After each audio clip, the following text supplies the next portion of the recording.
Bada bing, bada boo. It's like a storm is coming. I mean, not figuratively, but the officer has to turn away from the road. He can hear the wind going crazy. It sounds like a tornado, but he can't directly look at what's causing all this wind. At least it's not advised. All the debris that's getting kicked up into the air, the dust, it's going to get into his eyes, and then there's going to be a bigger problem, and he's not going to be as useful right now. And he needs to be very useful because he needs to save somebody's life. In the event of a very, very bad car crash, it always feels like a storm is coming. And that's not figuratively. It's usually the life flight.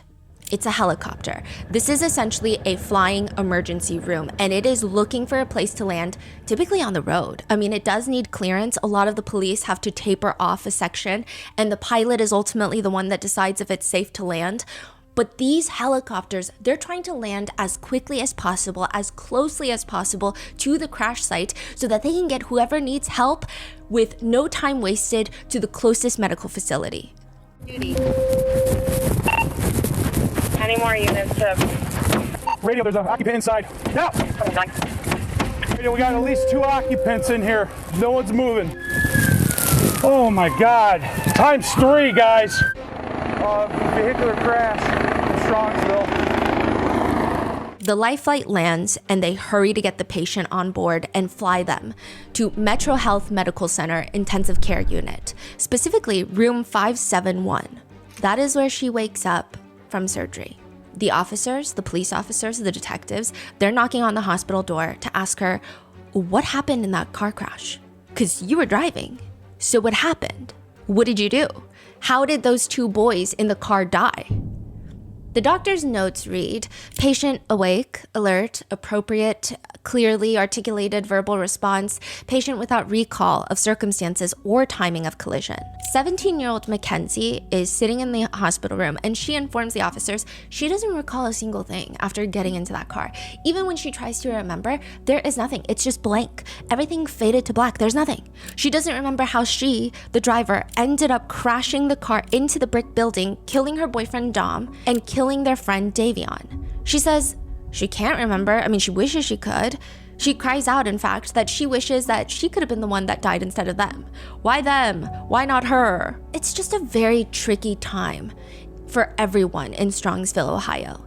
But it is an unbearable time for 19-year-old Davion's family and 20-year-old Dominic's family because they want to know what the hell happened. They want to know how their family member was killed. But the only person that knows that answer is in the hospital, just got out of multiple surgeries, and she claims she doesn't remember a thing.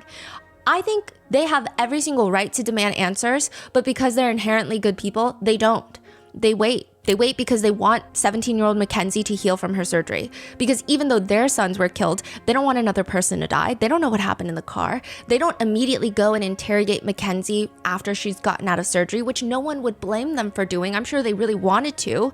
There's so much that doesn't make sense that they have to sit with for a prolonged period of time, probably even now. Like, why was she driving so fast, straight into a brick building and never hitting the brakes? I don't think anyone would have faulted them if they were posted up in that hospital room, but they weren't. Instead, they were waiting. And while they were waiting, they find out that 17-year-old Mackenzie has not been waiting. She does not wait. She does not wait to post Snapchat stories of herself laying in the hospital bed. She'll post the little flowers that she received from the hospital. But more shocking, she hasn't even waited to respond to a modeling agency that reached out to her on Instagram a day or 2 after the fatal crash. The brand comments on Mackenzie's Instagram page asking to use a picture of her to repost to their socials. Mackenzie's mom responds, "Thank you for this amazing opportunity. She would love if you would use that. She's actually been trying to contact you guys for a PR email. It was a tragic accident. This is just as painful for her as it is for everyone else, or maybe even a little more painful." Did the brand reach out because they found out about the crash, or? It doesn't seem like it. Oh, It seems like she tagged them and some intern was just like, "Oh, hey, can I use this photo?" And then Mackenzie herself responds, "Thank you for the comment. I would love to work with you guys. I've been emailing you guys a lot. Such a great opportunity. Thank you." How does someone respond like that after killing their boyfriend and friend in the car? This is the case of Mackenzie Shirilla and the lives that were cut short of Dominic Russo and Davion Flanagan.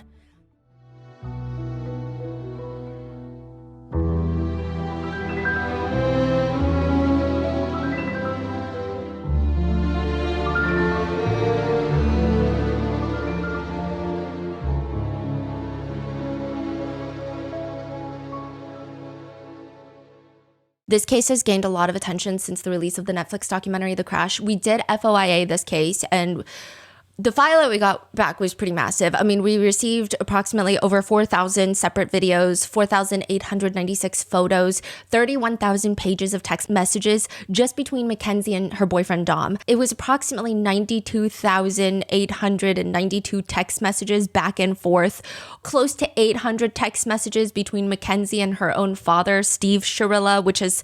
I mean, there's a lot of conspiracies coming out of those messages.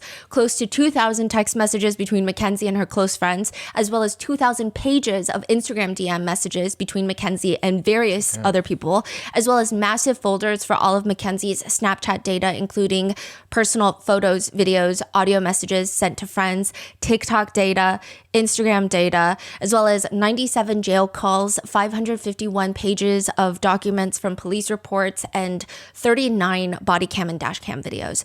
We have gone through all of it because it is a massive amount of just data. I know that a lot of people were trying to run the text message file through AI to pick out important parts. We literally sat there and read through every single page, every single text message, and we are going to break it down for you. This is going to be a 5-part series. In this first part, we're going to be going over the crash itself, as well as going over who was in the car, their relationships to one another, and generally what people believe happened that night. In part 2, we're going to break down the Netflix documentary, the social media response to the documentary, because it's been a lot. There's been a lot of conspiracy theories that have been circulating online about what was happening at the party that the three, Mackenzie, Dom, and Davion, had attended right before the crash, as well as we actually asked 2 of the more controversial individuals from the documentary all of the questions that we saw social media had for them, and they responded. It was like a 2-hour long conversation. In part 3, we're going to be breaking down Mackenzie's relationship with her parents, as well as the semi-confirmed speculations that Mackenzie was sending messages to people in regards to potential sex work. Not that there was any sex work evidence found, but messages communicating back and forth about potential sex work. In part 4, we're going to be breaking down the entire 31,000-page document of text messages between Mackenzie and Dom, and covering the popular theory that Mackenzie knew that Dom was breaking up with her soon, so she planned the crash. And in part 5, we're going to cover the jail calls and the alleged prison girlfriends, because after this Netflix documentary, so many people have been coming out saying, I was in prison with Mackenzie, as well as the status of the appeal. So that is going to be the 5 parts. And with that being said, we would like to thank today's sponsors who have made it possible for Rotten Mango to support Change the Game for Dom Foundation and Davion Flanagan's Memorial Scholarship Fund. Both GoFundMes are run by the families of the victims, and we will include all of those in the description, as well as all the information regarding Dom and Davion's law, which aims to update Ohio's Son of Sam laws in order to prevent violent offenders from profiting off their crimes. All of those are going to be included in our show notes.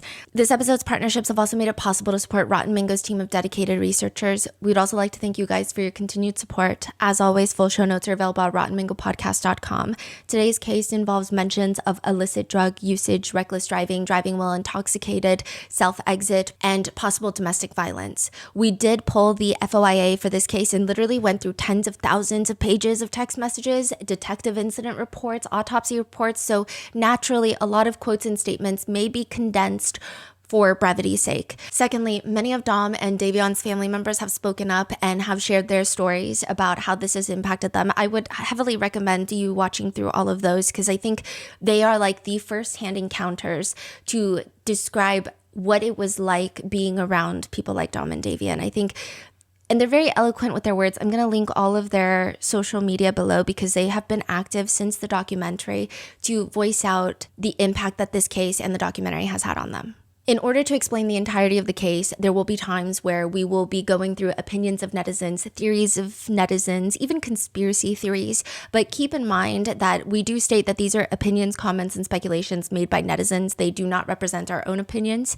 So with that, let's get started. Depending on who you ask, you're going to get a completely different view of who Mackenzie Shirilla is, which I'm sure it applies to every single one of us. There are going to be people in your life that love you, and then there are going to be the ones that hate you, but you can still pinpoint who they're talking about most of the time. The people that hate you will say, oh, she has no backbone, and they're so desperate to be liked. The people who like you are going to say, oh, they're so sweet and accommodating and really care about other people's feelings all the time. Two different perspectives, typically of the same personality traits, just interpreted differently. But the part that boggles my mind about Mackenzie Shirilla is it feels like everyone's talking about inherently different individuals. She sounds like a different person depending on who you talk to. Some friends will say that she's one of those people who took care of herself and other people. One friend says that she was being bullied and Mackenzie would be the one that would stand up for her and tell people that's not okay, don't bully her. One friend reminisces about her friendship with Mackenzie on Snapchat, and she writes, I remember during one of my drunken breakdowns, I texted Kenzie to come to my room so I didn't interrupt the party, and she sat next to me and said, oh no, babe, we drunk crying? What's wrong? And just listened to me without any judgment. That is the kind of girl Mackenzie Shirilla is. But others are confused because they're like, do we know the same person? They say, you know, she has a big list. Like, she has a burn book from Mean Girls. The style of list that they had in the Regina George, like they write down the people's names that they want to get revenge on. In Mackenzie's notes app on her phone, she had a list of 48 names of, I guess, bitches that she hates and wants revenge on. Some of those individuals would have descriptors next to their names, such as transgender or the fatty. What? Yeah. Wait, this is pulled from the police? Yeah.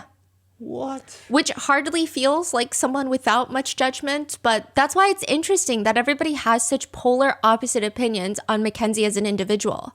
But I think one objective fact is she loves to post photos and videos of herself, which isn't inherently a nefarious thing. I too technically post a ton of videos of myself, but one person says, nobody loved Mackenzie like Mackenzie loved Mackenzie.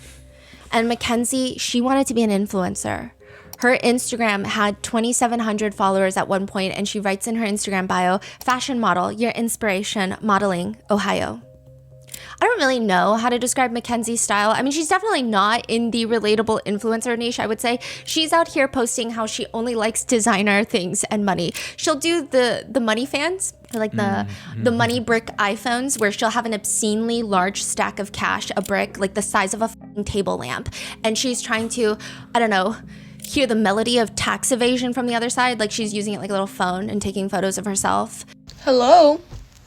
She has a very specific Y2K baddie type aesthetic that she likes to stick to. She'll take car videos of herself in the car with the words all over the screen. The police, working, fast food, winter, Parma, Ohio, like a city in Ohio. Fake friends, anything that's not designer, cancers, GMO foods, new juicy couture, the show Friends, and Ohio. All in one frame? Yeah, so it's like words just scattered all throughout the screen, right? And she's like posing for the camera. What do all of these things have in common? She uses the TikTok sound from Kim Kardashian while wearing obscenely large sunglasses. And the sound is, it's just never been my thing, not into it, so not approved. Side note, I think she's talking about the astrological sign cancers, not terminal illness cancers. So there is that. She also likes to get her nails done to have the giant Dior logo. It's like she's got 10 Dior lip glosses on her hands, just floating around. She posts on Instagram stories a picture of her in like a bathing suit in the snow, and the caption reads, I dress and post for me and only me. If you don't like that, please go die. She goes through the trends of having a full set of lash extensions that look like she stole a horse's tail in the middle of the night and attached it to her retinas. I think everybody's had that phase. I do believe the lash extensions, however, were giving her infections, because there are Instagram DMs where she talks extensively about getting prescribed steroids for her eyes, and then she goes and gets them done again just to have her eyes look like she put in red 40 eye drops. I mean, generally speaking, I would say that she just makes very cringy TikToks. I guess it's understandable considering she's 16, 17 years old when she's posting a lot of these things. I could have made a freaking career embarrassing myself at that age. Instead, I did it for free. So it's fine. I mean, none of this is nefarious. I don't think any of these things have any sort of evidentiary value as to what kind of person Kenzie is. It's just really cringy. However, I think the parts that start to get a bit more alarming and worth considering is her never-ending obsession with documenting herself getting high. She'll post videos of herself smoking weed out of a giant foot-long bong in her room, which is a bit questionable to be posting at 16, 17. She does have normal posts as well, where she's just doing like fruit reviews, trying hybrid fruits. So it's not like she only posts smoking weed, but she'll like scatter them around. But a lot of smoking weed. And then she'll do a fruit review, trying a hybrid fruit, like a hybrid between a honeydew and a cantaloupe. Interesting. Yeah. Or she'll review garage sale finds where she finds like a cute purse. Or she'll post videos of herself in her Toyota. She's got this like pink fuzzy steering wheel cover and she's just taking pictures while driving, while smoking a blunt. Documenting herself, driving under the influence, not even focusing on the driving aspect because she's so busy trying to show her Snapchat that she's driving under the influence. And she's 16. She's like 17 at this point, I would say, yeah. I mean, it's to the point where she does everything but driving while driving. She films rant videos while driving. She's lip syncing for TikTok, doing just about anything but focusing on her driving. She's showing off her furry pink steering wheel cover, zooming in on her face during songs, showing off her nails, showing off her lashes, her oversized sunglasses. In some videos, she's parked, so she's not actively driving, but she does go after other people that she disagrees with on the road. So she'll like be parked and show another car and be like, look at this R word. He's literally parked on the line. This is how park at Polaris. Look at this. He's literally on the line. Dumbass. Damn. Okay. As if she's not just, yeah. She also has road rage issues. On Snapchat, she would post cars that pissed her off. With one, it's a picture of a car on the road in front of her. And she writes, this bitch dumb AF. Then another one, dumbass. And it's just like, license pick pictures. Just generally speaking, whenever she's driving, she's kind of looking like a bozo. She'll wear these sunglasses that look like 2 dinner plates on her face, which I guess you could say is objectively cute, but it's not cute at all to do this while driving. I mean, the amount of times her phone will fall while she's driving and recording is rage-inducing. Just focus on driving, holy shit. There's one video where she shows that she's doing butterflies with her legs on her seat, so her feet are nowhere near the pedal or the brakes. Wait. She's like, crisscross applesauce. The car's going. Yeah, moving. so it seems like she's probably on cruise control on the highway. And her attention is definitely on showing off that she's cruise controlling and crisscross applesauce rather than on the road.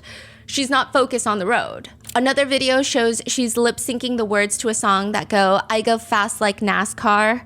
And she's, again, driving while doing this. There's another video where she's lip syncing to songs and she closes her mouth every time the N-word is sang, which is the correct thing to do. But she's also, at the same time, going through all of her copious pages upon thousands of pages of text messages, calling her boyfriend the N-word when she's mad at him. So I don't know why she feels the need to be performative about it.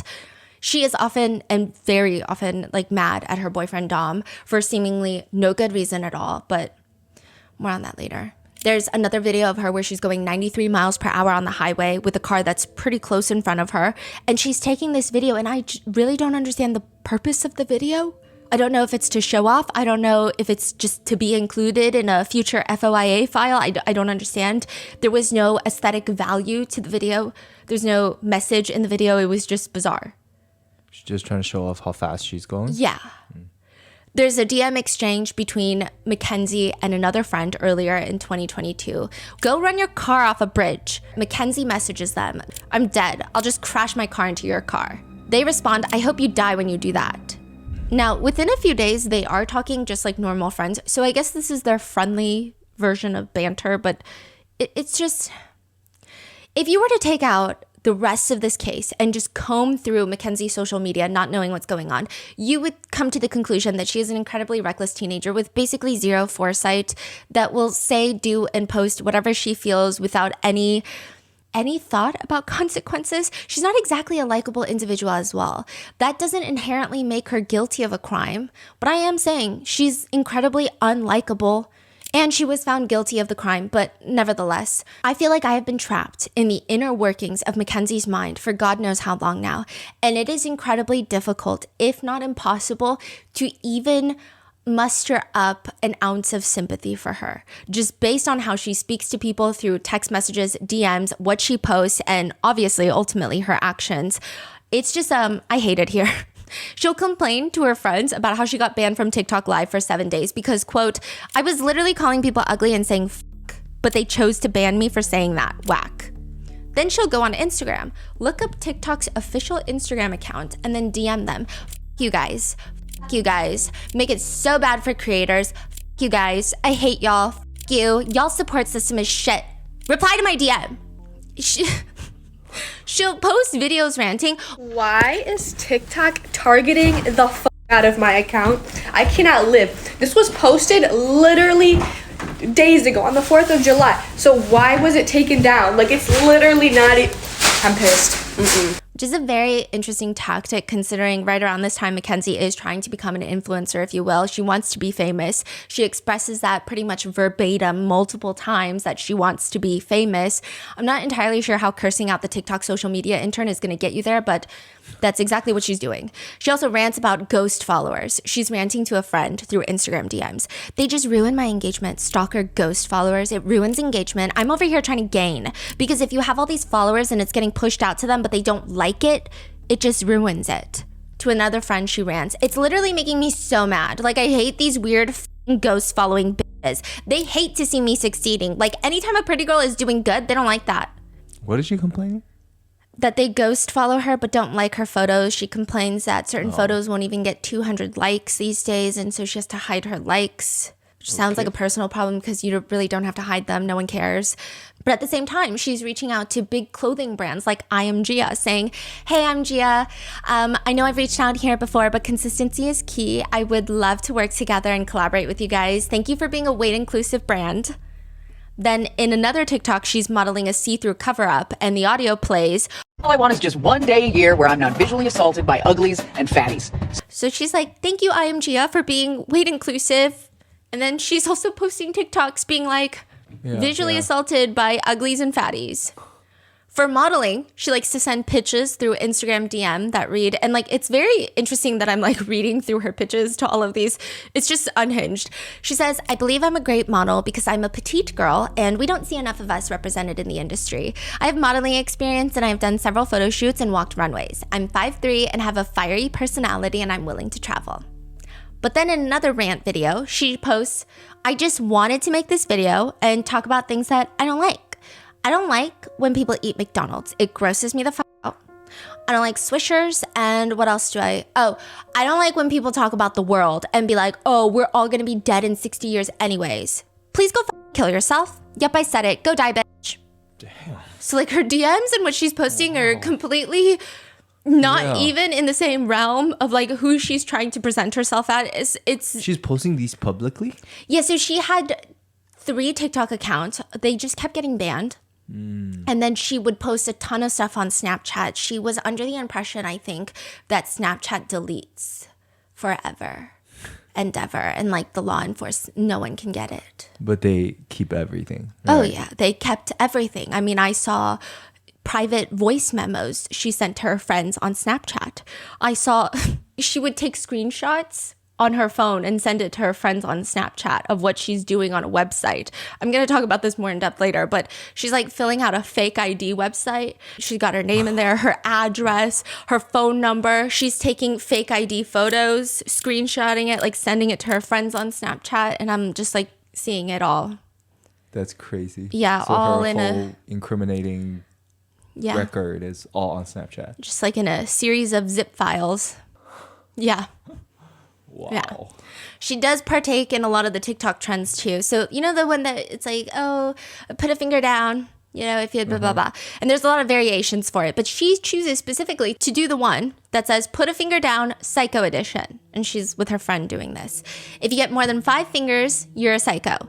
You won't see me anywhere near you. So this is not Mackenzie's voice. This is, you know, the audio. And Mackenzie is giggling and she's listening. Put a finger down if you thought about choking someone next to you just because you can and they won't be expecting it. Put a finger down if you put ranch on your pizza. Put a finger down if you're a Leo, Sagittarius, Scorpio, or Cancer. You're automatically. Put a finger down if when your parents are yelling at you, you stare them directly in their eye for a long period of time just to intimidate them. Put a finger down if you go to sleep with socks on. Ugh. Put a finger down if someone close to you is crying and the only thing you're thinking about is trying not to laugh because it's a defense mechanism. Put a finger down if you like to chew ice. Put a finger down if you think you can kill someone and get away with it. Put a finger down if you predict conversations with someone else on your own just so you know what to say when the time comes. Put a finger down if when you get angry enough you start crying, but it's not tears of joy. 6 days before the crash, Mackenzie sends a DM to Trisha Paytas on her Instagram account. Trish, I want to meet you, which goes unanswered. She also reaches out to influencer Anna Paul. Anna, come smoke with me. She also does not get a response. And then she reaches out to Tana Mojo and DMs her, "Tana, my boyfriend cheated on me. Smoke a blunny with me, please." So she's just like doing a lot on Instagram. She's reaching out to freaking Vogue. She's like reaching out to Euphoria. Yeah, okay, we're gonna get there. And she's reaching out to influencers, trying to get high with them. She even posts on TikTok with the audio. "I'm not even cool. I'm just one of those girls that can do a lot of drugs and not die." I will note that it's very interesting that her parents were supposedly following her on social media, where she's posting herself smoking and driving and doing all of these things, and she's 17, but much, much more to come about the parents, Natalie and Steve, in a later episode. The most controversial of Mackenzie's TikTok, though, is from Halloween. She's with 3 of her friends, and they're all in the same costume, well, different variations of it. But Mackenzie is dressed in an all-black look. She's got these black furry boots, black ripped leggings, this super, super tight corset, and this ribbed black top where it looks like someone just put it through a paper shredder. And you can see part of her chest that in her TikTok post she keeps covering up with an emoji. And her makeup, since it's Halloween, she has painted her face white with these big black circles around her eyes and a red, almost Joker-like smile. It's supposedly inspired by Playboy Cardi and the look that he would sometimes perform with. It was like during a very specific era of his career, which some people called it the clown era, but it's more of this vampy, corpse, theatrical comic book villain inspired look. It did look really cool when he would perform on stage with that look. But this Halloween post becomes one of Mackenzie's most controversial social media posts, more than her posting herself driving while smoking weed, because everyone says that she looks like she dressed up as a corpse. Mackenzie's friends are saying, "No, that's not true. We were dressed up as Playboy Cardi." But also, what about it? Like, what if she dressed up as a corpse? It's Halloween, get a grip. But it's not the holiday and it's not the costume. It is the timing of this Halloween. People are upset because this was posted and this was done Halloween of 2022. Just 3 months after Mackenzie was in a fatal car crash where she was the driver that killed her boyfriend Dom and their friend Davion. She was out and about? Yeah. Oh, this is not even the first time she's out and about post-crash. It's called post-traumatic amnesia, or basically a black hole of time where the brain simply fails to record anything from a window of time, typically the time of injury. People have reported that in their own car crashes, they have a gaping hole in their memory. They remember getting in the car, pulling onto the road. They even remember what song was playing. And then they don't remember anything. They remember nothing. They don't remember the moment of impact. In fact, some people don't even remember talking to the paramedics at the crash site. They know that they were answering questions, but they don't recall a single second of it. They just recall waking up in the hospital. That is what Mackenzie and her mom state is happening to Mackenzie. Natalie says about her daughter, Mackenzie, she remembers waking up. She remembers leaving the house. Then she remembers turning on the street, and that's it. She was trying to remember, like she's trying, and I'm like, "Mackenzie, you can't. It's just not there." In a voice memo to a friend, Mackenzie said, "It just doesn't feel real. Like, I keep saying this, but it like doesn't feel real. Like, I don't know what the fuck happened. Like, now I'm just like going to my second surgery and I have to go through this shit now, and then like everyone's telling me it's my fault. Like, this is just fucked." It is understandable to some degree, but it's difficult when she's the driver of the car and she's the only one that's alive. She's the only one with answers as to what happened in that car, and she says she doesn't remember. Davion's dad says, "I can see how someone could have some amnesia from the impact of the crash, but the timing just seemed really perfect. I don't understand how your amnesia just lasted the exact right amount of time to not be able to help the police with their investigation." Mackenzie says, it was 5 a.m. They were all at their friend's house. So it was like a bunch of friends gathered and they decided to head home. So she's like, we decided to head home back to Dom's. So it's her, Dom, and Davion in the car. And she says, "And I remember turning on the street and then I'm waking up in the hospital the next day. And my whole life is shattered. The whole morning is just like nothing." I mean, it sounds crazy, but I'm not gonna just lie just because people want to hear a story. I have no recollection of that morning. And that's that. I mean, still to this day, 4 years later, Mackenzie states she still does not remember what happened in that car. She does not remember how she crashed straight into the brick building, how her foot was all the way on the gas pedal, never once touching the brake pedal. And ultimately, she doesn't remember a single thing about crashing the car, killing Dominic and Davion. The prosecutor says at that point, when they left their friend's house, we just have this black hole in the timeline. The officer knocks on the door to hospital room 715.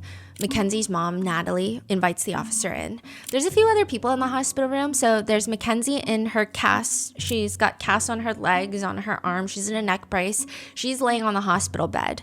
Mackenzie's mom, Natalie, is there. Mackenzie's dad, Steve, is there. And 2 female friends of Mackenzie are there.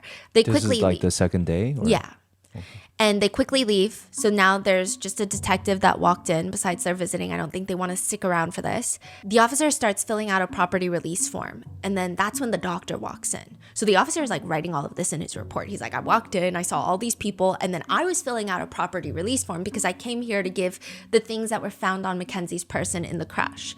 Her purse, cash, like these are things that he has to give back. Not the drugs, because there were drugs found, but he's not going to give those back. So he's filling out this property release form. And in the notes, he notes some very interesting exchanges. So first of all, Mackenzie's doctor walks in and Mackenzie refuses to take a shot that's going to help her with her pain, which fine, right? Second, Mackenzie gets into a full-blown argument with her dad where she kicks him out of the room. She kicks her dad out of the hospital room after cussing him out.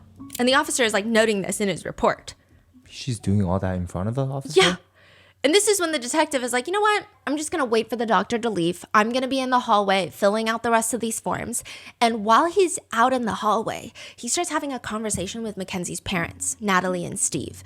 And he's just explaining the whole process of like, yes, we're going to, give you back this Michael Kors backpack. And there's some cash that we found as well as clothes in the car that were recovered from the crash scene. We're going to give those back. And then he writes in his report, they hear a scream from inside the hospital room. While the officer is talking to Mackenzie's parents out in the hallway, quote, Mackenzie started yelling, telling us to not talk without her being present. Mackenzie is telling the parents not to talk? And the police. Without her being present? Yeah, she's like, why are you guys talking? I mean, I don't know exactly the words, but he writes in the report, she started yelling, telling us not to talk without her being present. That's fucking crazy. Yeah. What? So the officer, Natalie and Steve Shirilla, they shuffle back into the hospital room and the officer starts detailing the search warrant and the basic nature of the entire investigation. Once he walks back into the hospital room, he is audio recording. And he lets the Shirillas know. And he explains, the search warrant lists the nature of the crime we're investigating as an aggravated vehicular homicide ×2 because 2 people were killed in the car crash. It does not mean, we're not charging you with aggravated vehicular homicide. And the officer is trying to explain that everything's really now in the hands of the county. It is the county that decides whether or not there's going to be any charges that are pressed. He says it's not the families. So it's not going to be up to Dom and Davion's families. The state chooses whether or not they want to charge. Is this the first time they found out what type of charges they could be facing, or? I think they kind of knew, but they are shocked by the information that Dom and Davion's family have no say. Because they seem disgruntled, and like Natalie, the mom, is like, why? And she's basically asking like, well, what if the families don't want to press charges? And the officer is like, it's not up to the families. Like, it's not up to them. This is not a civil case. Like, they can't seem to understand that if the 2 families of the deceased decide not to press charges, why on earth would the county press charges? And they're confused by it. Which is crazy because the officer is like, I mean, it's a crime. Like, what do you mean? This is not civil court. Like, yeah. I'm a detective. And so Mackenzie asks the officer at this point, can I say something to her? And she's referencing saying something to her mom. So the officer is like, sure, yeah. Mackenzie turns to her mom and starts speaking rapidly in a language that the officer cannot identify. Can I say something to her? Yes. He can't even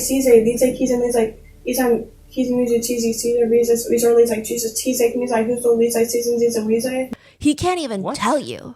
Like, he can't even tell you, oh, she turned to her mom and was speaking in, I think, Korean. I think Spanish. I think Portuguese. He's never heard this cadence before. Like, he can't even figure out, like, does it sound Eastern European? Does it sound East Asian, like South Asian? Like, he can't even pinpoint where geographically this type of cadence and dialect sounds like it's coming from.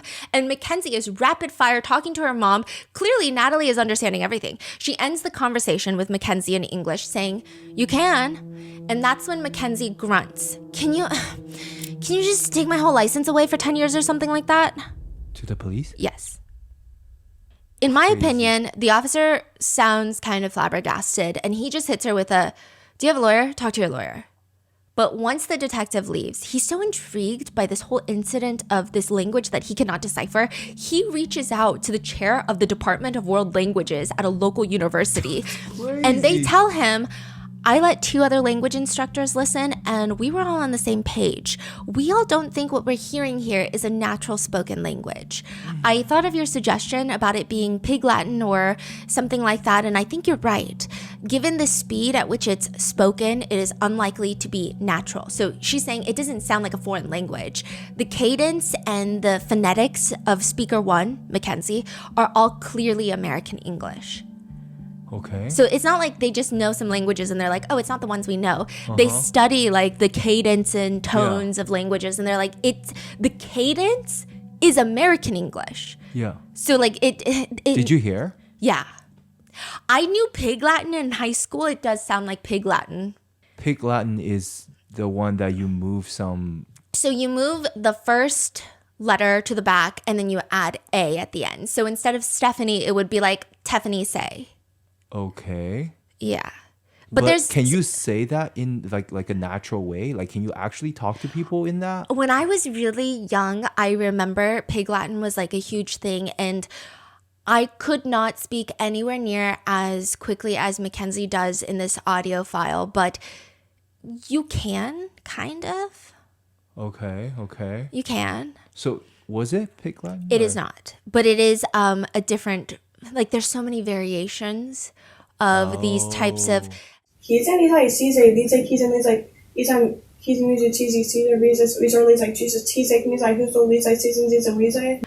it is identified by Mackenzie's dad, Steve, to be carny talk. It's kind of like Pig Latin, but it was actually used heavily by people who worked carnivals. That's why it's called carny talk. Why? I guess they wanted a different way to speak to each other, just so that they can communicate without, I guess, communicating in front of, like, you know. Okay. Yeah, but it's like widely known to be spoken amongst people originally who would run carnivals. That's why I guess it's called carny talk. That's interesting. So yeah. Was it decoded or? Yes. Now, this decoding of the message has been disputed, obviously. The prosecutors have decoded it, and they believe what was said in that hospital room just days after the crash. Steve Shirilla is like, that's not what my daughter said. You decide. Mackenzie is stating she doesn't remember a single important detail of this car accident, right? But then she turns to her mom, and the prosecutor believes she said, can we just tell them I had a seizure? That was it? Yeah. Like, it was like, can we just tell them I had a seizure or something like that? Like, can we just tell them? Whoa. The 3 people in that car, the early morning of July 31st, 2022, where, like I said, Mackenzie is in the driver's seat, her boyfriend Dom is in the front passenger seat, and their friend Davion is in the back seat.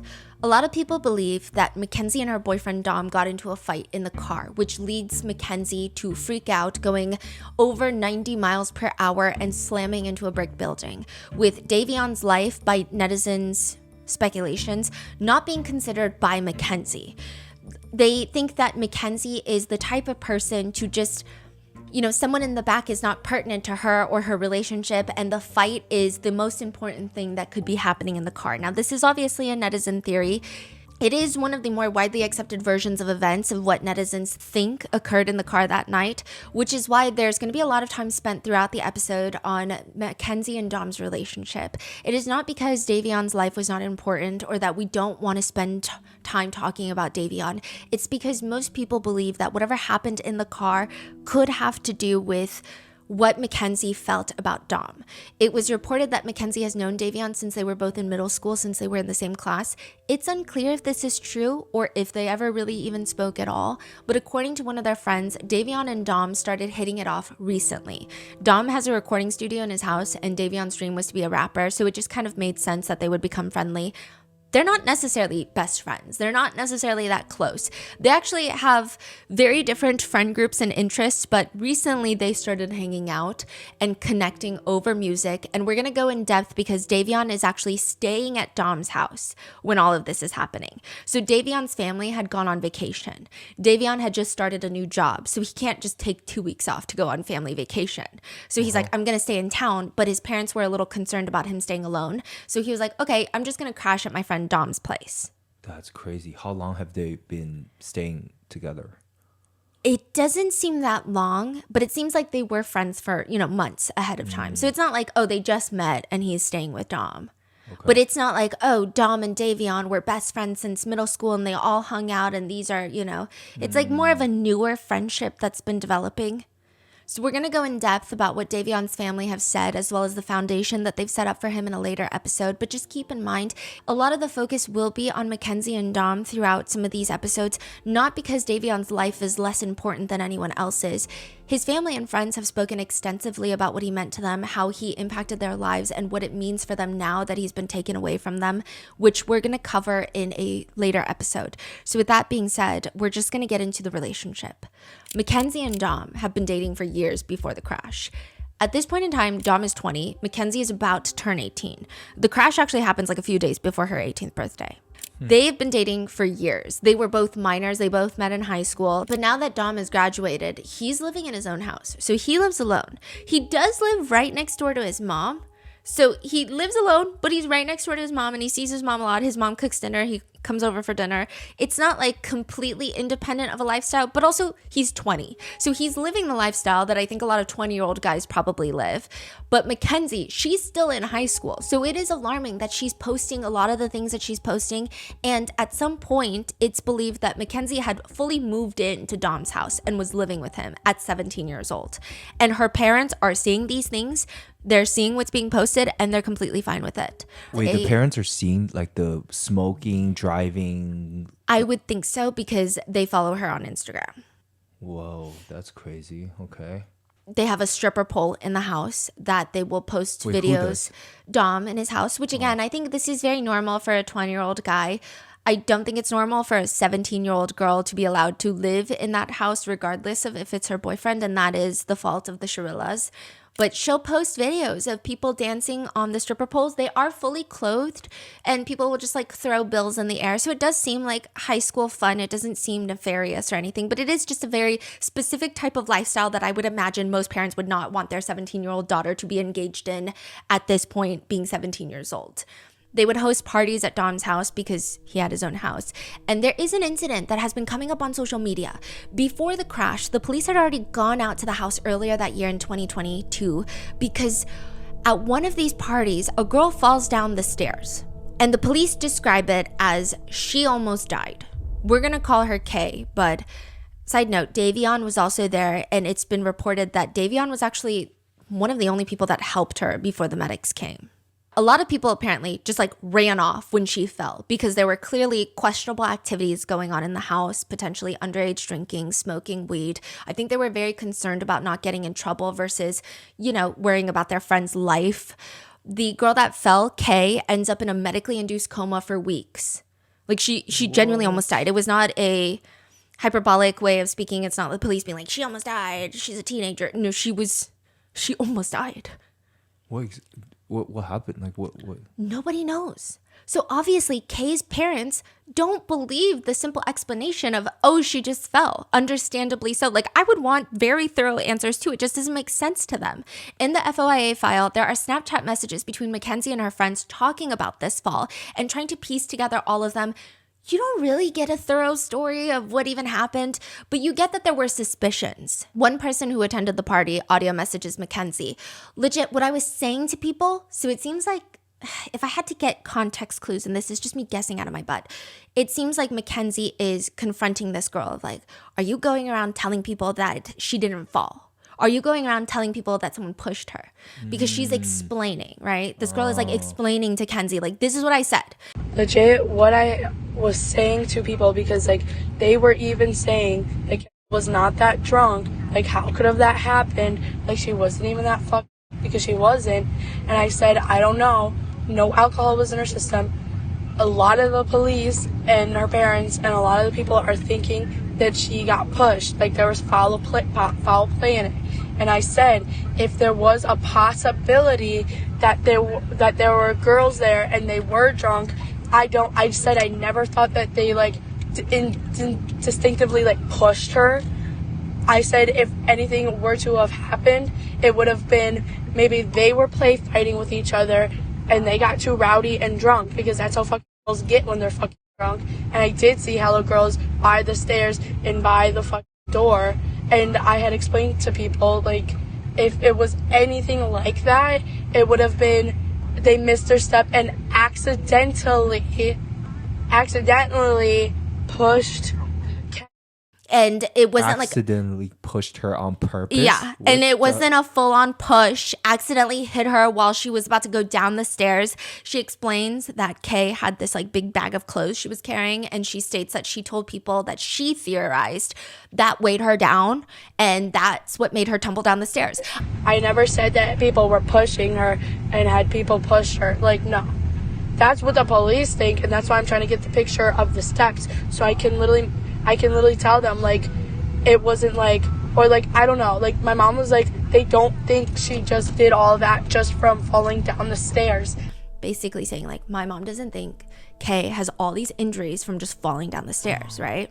I was like, do you really think, like, people would, like, fucking beat Ken and we would just all, like, fucking cover that shit up? Like, I honestly think that's what they think is happening. So that's why I just need the picture of the stairs. I never said anyone pushed her. I said, if it were to come to that and someone were to have, because all the signs are kind of pointing to that, because it was not fucking, she had been to your house, Dom's house before, and known those stairs at Halloween.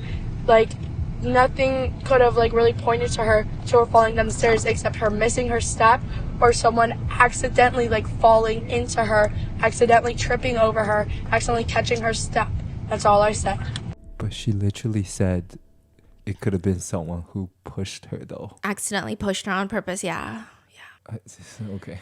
In one audio message, Mackenzie is ranting to another friend, and I don't know if it's about this person, right? I'm just, again, piecing together these, like, random Snapchat data and trying to figure out what the hell is happening. And, like, none of these are, like, really even in chronological order. Mm-hmm. So, but she says, this is Mackenzie. Tell me why I just got off the phone with fucking Sammy, and supposedly Emily did not even try to catch her. Emily ran away and threw up. That's what Sammy is saying. And Sammy was the one down there. So Emily is like a major fucking problem, like, right now. It's just weird. Like, if she genuinely fell down the stairs without any sort of foul play involved, maybe this is how high schoolers act and they like to start drama, but this is such a serious thing. I don't think... It's just very odd. Mm-hmm. Mackenzie eventually makes, like, an Instagram story. And I don't know what she's trying to do. If she's trying to clear the air, make the situation worse. I think more so the latter. But she says, just a PSA. If any of you think that party situation is my fault, you can go fuck yourself and leave my story right now. Yeah. Because we let all you underage little fucks inside our beautiful home just to do illegal things. And you want to blame us? Aren't you all the ones that ran out of the house and left and shook her while we called the police and got her there? Yeah. Please go fuck yourself and kill yourself, bitch. Whoa. Interestingly, later, Dom's mom, so Mackenzie's boyfriend's mom, who lives right next door, says about the situation. She supposedly pushed on the steps, right? In reference to Mackenzie. Dom's mom describes the situation later to the officers, saying, so the big story was... I'm so sorry. Was this talked about before the crash or after the crash? After the crash. So it was, during the fall. I don't think Dom's mom got involved because Dom is 20, so this... And I don't know, like, how it escalated. There's no reference to Dom's mom getting involved after the crash to report any of this. I don't think she really knew because, I mean, she's Dom's mom. No one's going to her telling her, oh, what's been happening with the kids recently. So I think what happened was after the crash, it seemed that Dom's mom did report to the police. A lot of Dom's friends were coming to her and telling her information about Mackenzie. Because they feel weird about the crash. Got it. So they're like, because your son is gone, like, that was our friend, we want to help. Here's this weird information we've been knowing. But, like, we would have never told you that before the crash because, like, we just thought it was, like, relationship drama or, like, weird stuff and we don't have proof. Yeah. And so she explains to the officers. When was the fall? Early 2022, like January. And the crash happened? July 31st, 2022. 6 months. Seven months. Got it. She says, The big story was this girl fell down the steps, blah, blah, blah. I said, oh, how did she fall? And blah, blah. She had no alcohol in her system. And there's a handrail. And then as time went on, Kenzie was the one that told me personally. She said that these girls were really out to get her because they are accusing her of pushing this gal down the steps. I said, well, why in the world would you ever push that girl? I wouldn't push that girl down the steps. Just didn't think of nothing at the time, but after the fact, I'm sitting there thinking, and I had asked that Houston when he called me. I said, do you hear that she pushed this girl down the steps? Houston believes she pushed her down the steps. so she's like, I don't know. She's just telling the police, like, this is what I heard. And like Mackenzie also told me people were accusing her at the time of pushing the girl down the stairs. And then now I'm talking to one of Dom's friends who also thinks that she pushed her down the stairs. It's just weird. How is the friend, Kay? I think she's okay. Did she ever say what happened? No. I do think that is a pretty crazy accusation to make, that Mackenzie would push another girl down the steps to the point of her almost dying. I think that it would really take a very specific personality for people to think that she's capable of such a thing. Because you can't just walk around and think, oh, anyone is capable of killing somebody and pushing them down the stairs to the point of like a medically induced coma. Like, you would have to be a very specific type of personality where people can look at you and think, I could see you doing that. Yeah, and it's a very serious allegation, right? Mackenzie seems to have gone through a lot of friend groups in high school, and the ones that she is no longer friends with, naturally, they don't have a lot of great things to say about her. A former friend of Mackenzie says, I know she smokes weed. I mean, that's literally her personality trait. That's it. That's about it. Just smoking weed. She will post TikToks responding to creators. So she'll like duet TikToks, Mackenzie will. And it'll say things like, how do you smoke but you can't roll? Meaning like you can't roll a blunt joint. And it's the song like, you is such a loser. Right? And she'll duet it and show Dom as like, oh, well, I don't know how to roll because my boyfriend does it for me. That's the vibe. But I guess she gets inspired because she also uses the sound to do her own TikTok about weed. She is lip syncing the words, you is such a loser. And the caption is, when girls only hang out with me because they know I have weed.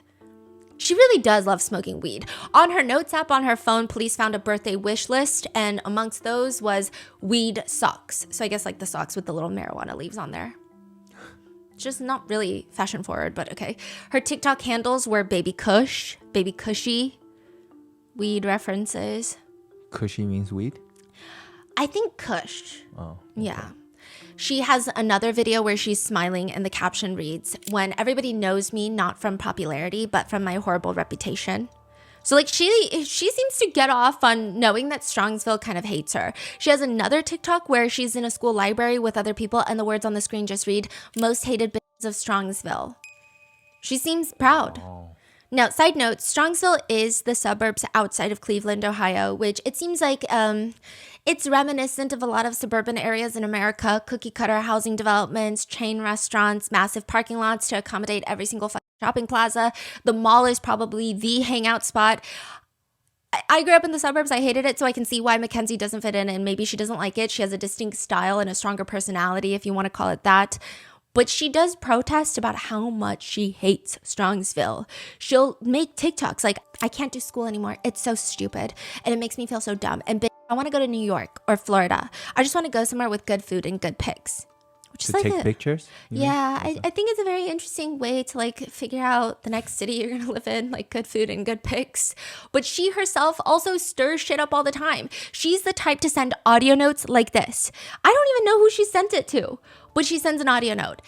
And you need to get a facial every month. Your skin looking mad crusty and you have a pizza face. Like literally you're ugly as fuck. Get the fuck out of my comments, bitch. Damn. So like a friend? Yeah. Maybe. One person says, one of my friends said that they were in a group chat with her, and before school, she would call the group chat over and over and over and over and over again. So much so that you couldn't even open the group chat because you're just getting calls, like spammed. And it was because she didn't know what she wanted to wear to school. So she's just like spam calling everybody. She's also just like a very confusing person. She likes to DM friends things like, every woman's body is beautiful. Like, I swear, every friend has seen a different version of Mackenzie. And I can see that through her DMs and text messages. To some friends, she presents herself as like this girl's girl who loves people. And she just gets hated on TikTok because, haters, right? And then to other people, she's like, you have a fucking pizza face. It's just shocking. Okay, so she's DMing a friend. Every woman's body is beautiful. Every woman is a fucking goddess. Men need to learn. Then in other DMs, she's calling people fat bitches. In one text exchange, she tells Dom, the bitch in the Jeep was about to try to not let me go, and I almost got in a car accident in front of her. Dom responds, what a bitch. Mackenzie responds, I know she's fat, and I gave her a dirty ass look, and I'm driving slow as fuck in front of her. In another series of DMs, she's complaining about how she's stressed out at the prospect of not winning homecoming court best dressed superlative, okay? She rants, bro, if I don't win, I'm a freak. I don't think she wins because she gets a DM by the real winner's sister. And it seems like they all have some beef, okay? Because the little sister is like, you didn't win because your outfits are ugly. Oh, and I do think that this was a warranted thing because Mackenzie was going around posting the girl who actually won, and she's wearing like a flannel shirt, and she's writing really mean things like, I can't believe I lost to a bitch in a flannel. Like it was just mean. So I think the younger sister was warranted to, you're young, you're like, F you, I'm gonna stand up for my sister. Mackenzie responds, I'm so sorry, you're so insecure. I mean, if I was overweight, I would probably make fun of pretty skinny girls too. I mean, maybe you heard how crazy I am. Have your big sissy text me if she has a problem. The younger sister responds, you're anorexic, bitch. Shopping in the child section ain't cute. Mackenzie responds, maybe talk shit if you're gonna do something about it. We can have this convo in person if you want. To which she responds, I can snap your 5'2", 70-pound ass like a twig. Mackenzie responds, is that a threat? Maybe if you spent all the time eating, you would be happy on the inside. Now stop biting your older sister's problem, meatloaf. Have a nice day. To which the younger sister responds, your ass is flat, get well soon. Hope you end up in a hospital because your twig body got sucked away in the wind. Let me know, I could blow air on you and you would fly away. You're probably one of the ugliest people I've ever seen. Mackenzie responds, girl, I don't care, I'm not insecure. Being ugly is an illness, get well soon. Which, I mean, clearly they had problems with each other before this because what the hell is going on, but... That's crazy. You had every single DM from her? Yeah. From a time period. It was 2,000 pages of DMs. And it was just like a fucking trip the whole time. Yeah. And speaking of best dressed, a lot of netizens are just confused about the school's enforcement of their dress codes. If they even have one, it just doesn't make any sense. One of her favorite looks to show up to school, high school, is she'll wear like tracksuits, Juicy Couture tracksuits, not the new ones because she obviously hates those as per her own TikTok, but the old ones. And she will have her tracksuit low-waisted, and then she'll be wearing like a string thong, and then pull up the strings all the way up the sides, effectively giving herself a wedgie. I mean, I get it. It's a stylistic choice, but you're in high school. You're in high school. You're wearing it to school. How do you know this? Because she posts pictures at school of herself in the bathroom mirror. She'll post TikToks. She'll do like what I wore Monday, Tuesday, Wednesday, Thursday, Friday. And all of them, I'm like... This is crazy. Yeah, well, what's the dress code, right? Yeah, what's the dress code? There is an incident where the school report, because we got multiple disciplinary reports from Mackenzie's school, and the school report reads, after being seen by a teacher in the bathroom taking selfies, Mackenzie was asked to zip up her hoodie, probably because of dress code, and go to class, to which she responded by calling the teacher a fucking bitch and a dumb bitch. So I guess there is a dress code, it just doesn't apply to Mackenzie. Neither does not being on your phone. Another school report reads, during class, Mackenzie was seen playing a game on her phone. When the teacher asked her to get off her phone, Mackenzie told her she was playing a game with her mother. The teacher repeated herself a second time, and Mackenzie failed to comply. When the teacher told her to go to the administration office, Mackenzie went to the restroom and locked herself in the stall. It took several teachers to address the matter with her. In another incident, another teacher writes about Mackenzie. Many of the students and a couple of the teachers commented on her behavior and the need for administration to take action. I have been asking for help with her all year. I would like her removed from my room as I am no longer comfortable with being verbally attacked in front of students and being videotaped while it's happening. The teacher? Yeah. What? Some people describe Mackenzie as a wannabe Maddie from Euphoria, the TV show. There's one Instagram DM where they tell her, you're literally Maddie IRL. I aspire to have your energy one day. Which Mackenzie takes this to heart. She's like, I'm Maddie IRL because she DMs Euphoria on Instagram and says, cast me, I'm that girl. She sends them a video. cast me. Like she says, so she's like, cast me, I'm that girl, sends a video, cast me. Then she starts just spamming photos at this point and says, season 3 ? And because I'm nosy, I just wanted to do a breakdown. She sends a video and then she proceeds to send 17 photos. What kind of photo? Just like Insta pics? Yeah, where she looks like Maddie from Euphoria, or thinks she looks like. Who is Maddie? Just Who is Maddie? I mean, she's pretty iconic, yeah, but I don't think Mackenzie is Maddie IRL, right? But I do feel for whatever intern was handling Euphoria socials, they deserve a week off, because what the fuck is that? She also is just messaging photos of herself to Vogue Runway, to Vogue, to Balenciaga. She's just a very confusing individual. She says she doesn't like to body shame, but then she will go ahead and do that if she doesn't like someone.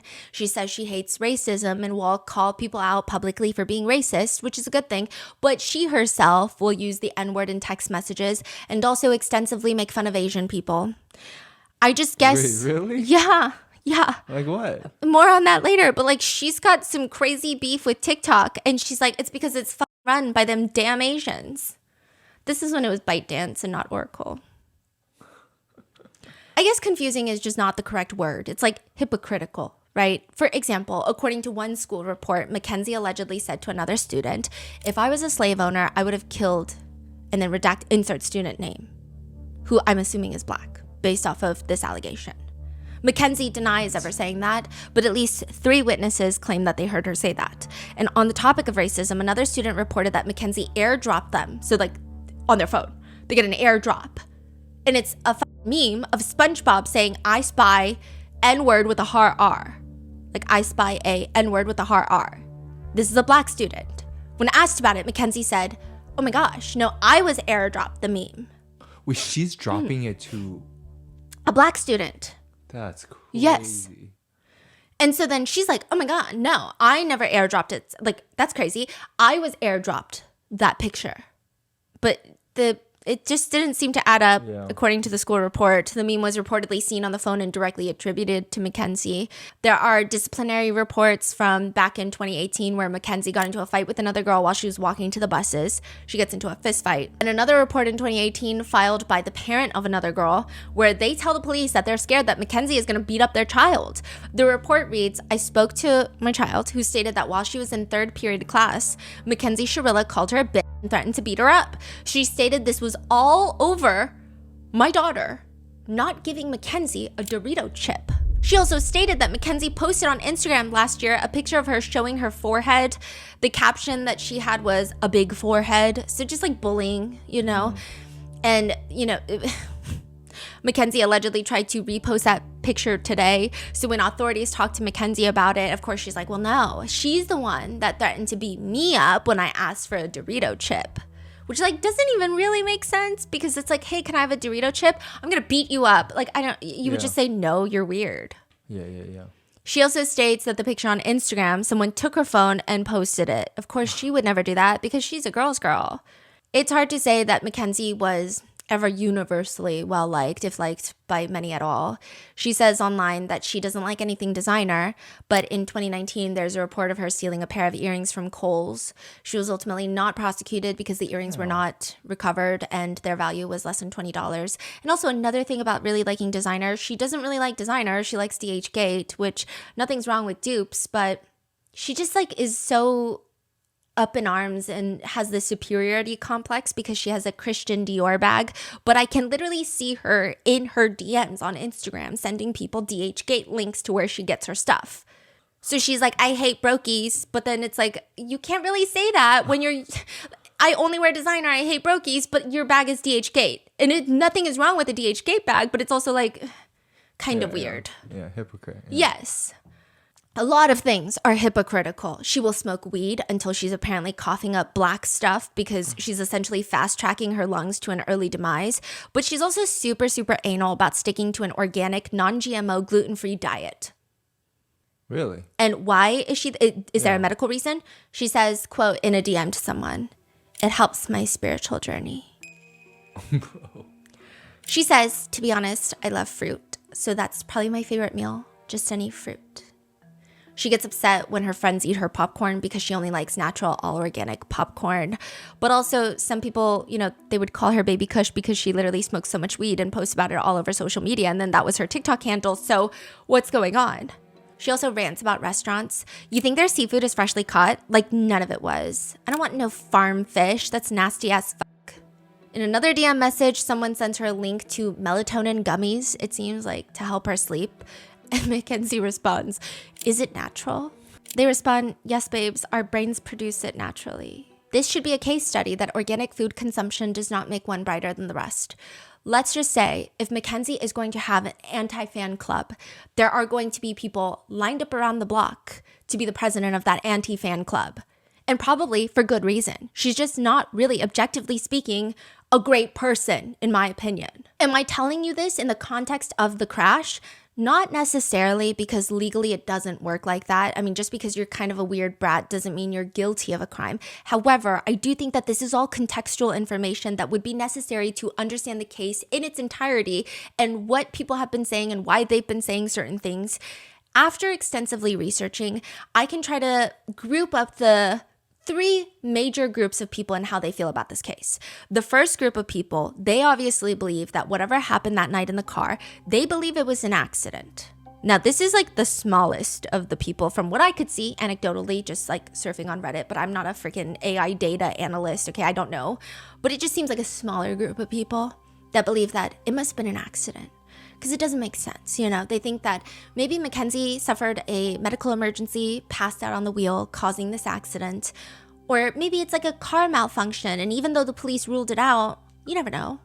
The larger masses, however, believe it was planned. Now, to what degree is up for debate. So the second group of people believe that Mackenzie planned this crash days in advance, that she was going to crash the car with Dom in it, and Davion just happened to be in the car, and she has no regard for anybody's life but her own.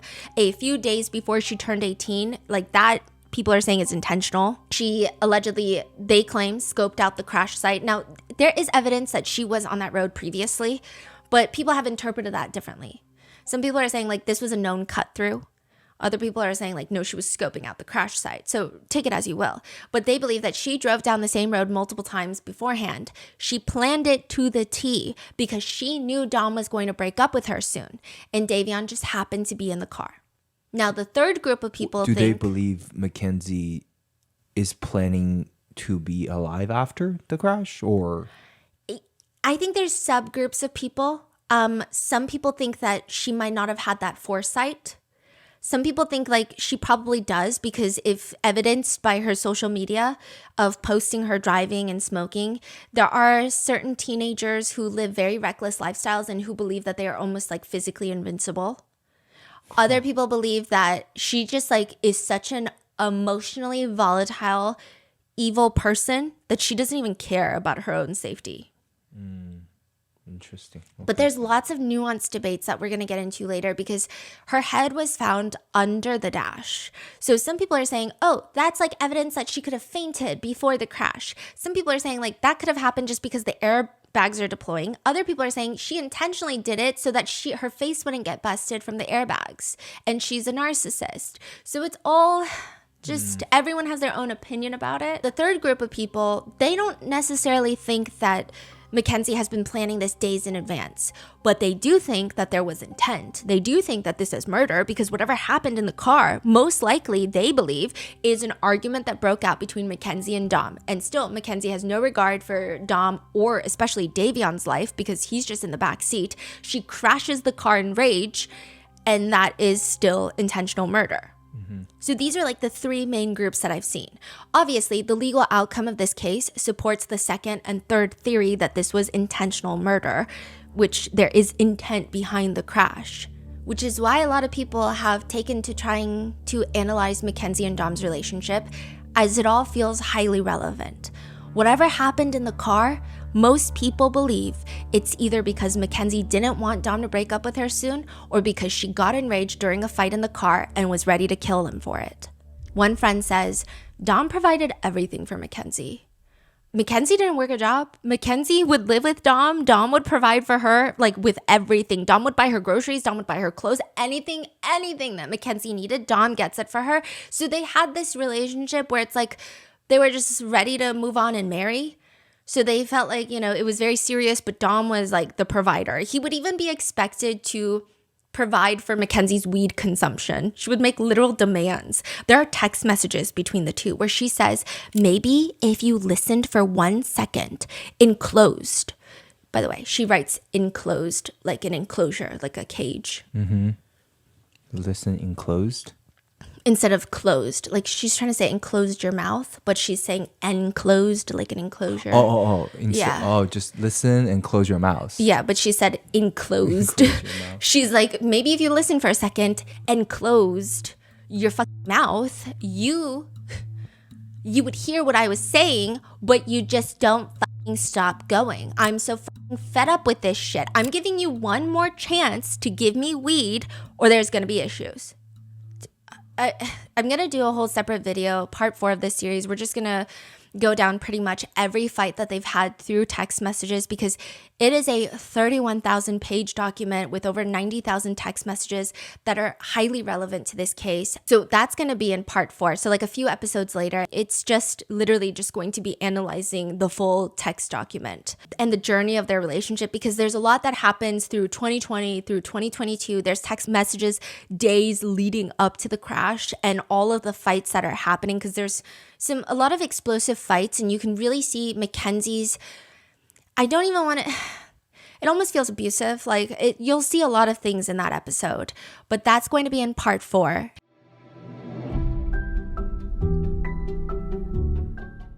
Have you ever been checking out online, going through the payment options, and you spot this purple button that says Shop Pay? You've probably clicked it without thinking twice, but why does it show up basically everywhere you shop online? The purple button sitting at the checkout isn't just a convenience for the customer, it is genuinely converting sales that would have otherwise been lost. And when you're running a business or a small business owner, that difference adds up fast. When my family and I were selling my Grandpa Mango's limited edition art, we were just like newbies in this small business world. We wouldn't have been able to make our own online business or check out without Shopify. They're truly the gold standard. Millions of businesses are already using Shopify, so whether you're just starting out or you've been at it for years, Shopify is built to grow your business and grow with your business. Next time you see that purple Shop Pay button at checkout, you'll know exactly what's behind it. See less carts go abandoned and more sales with Shopify and their Shop Pay button. Sign up for your $1 per month trial today at shopify.com/rotten. Go to shopify.com/rotten. That's shopify.com/rotten.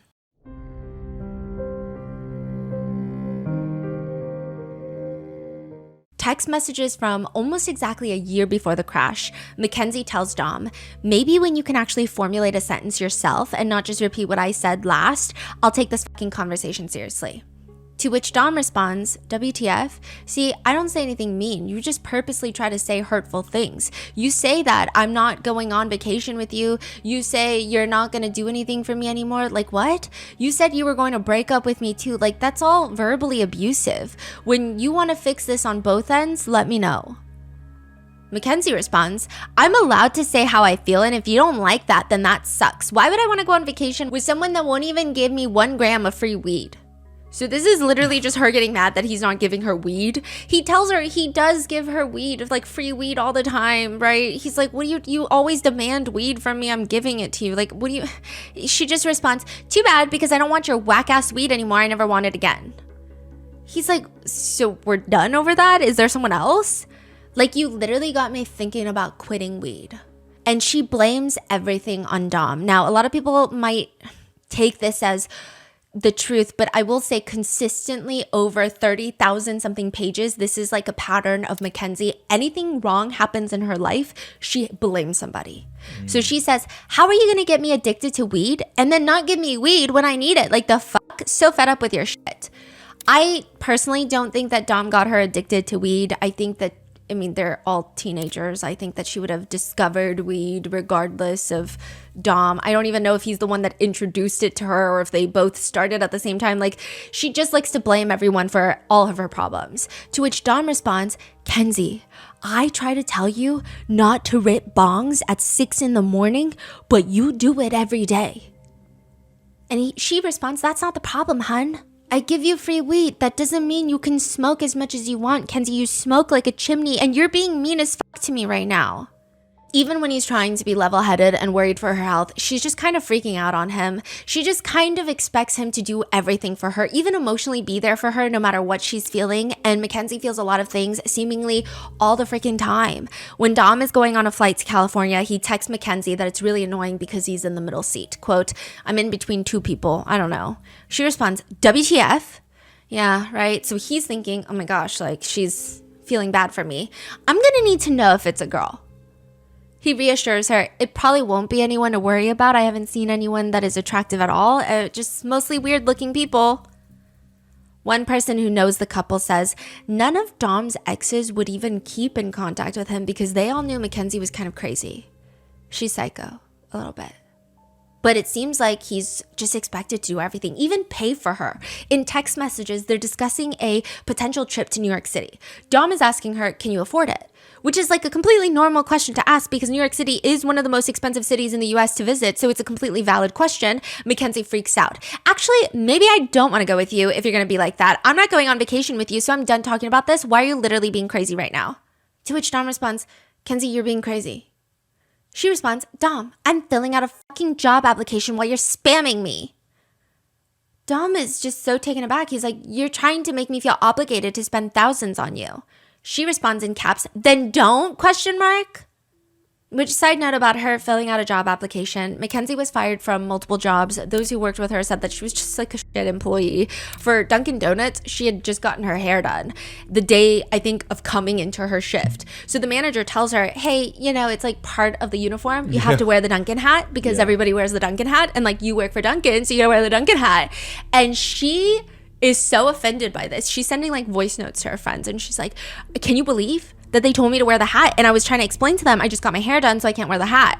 And the manager was telling her, you can't expect us to let you have special privileges and treat you differently from any of the other employees. Like, you have to wear the hat. Mackenzie quits on the spot, leaves a horrible review for the Dunkin' Donuts location. It's very interesting that she genuinely does not comprehend why it's inappropriate for her to be treated differently than other employees. The concept befuddles her. To her, it's just like, what's the big deal about a hat?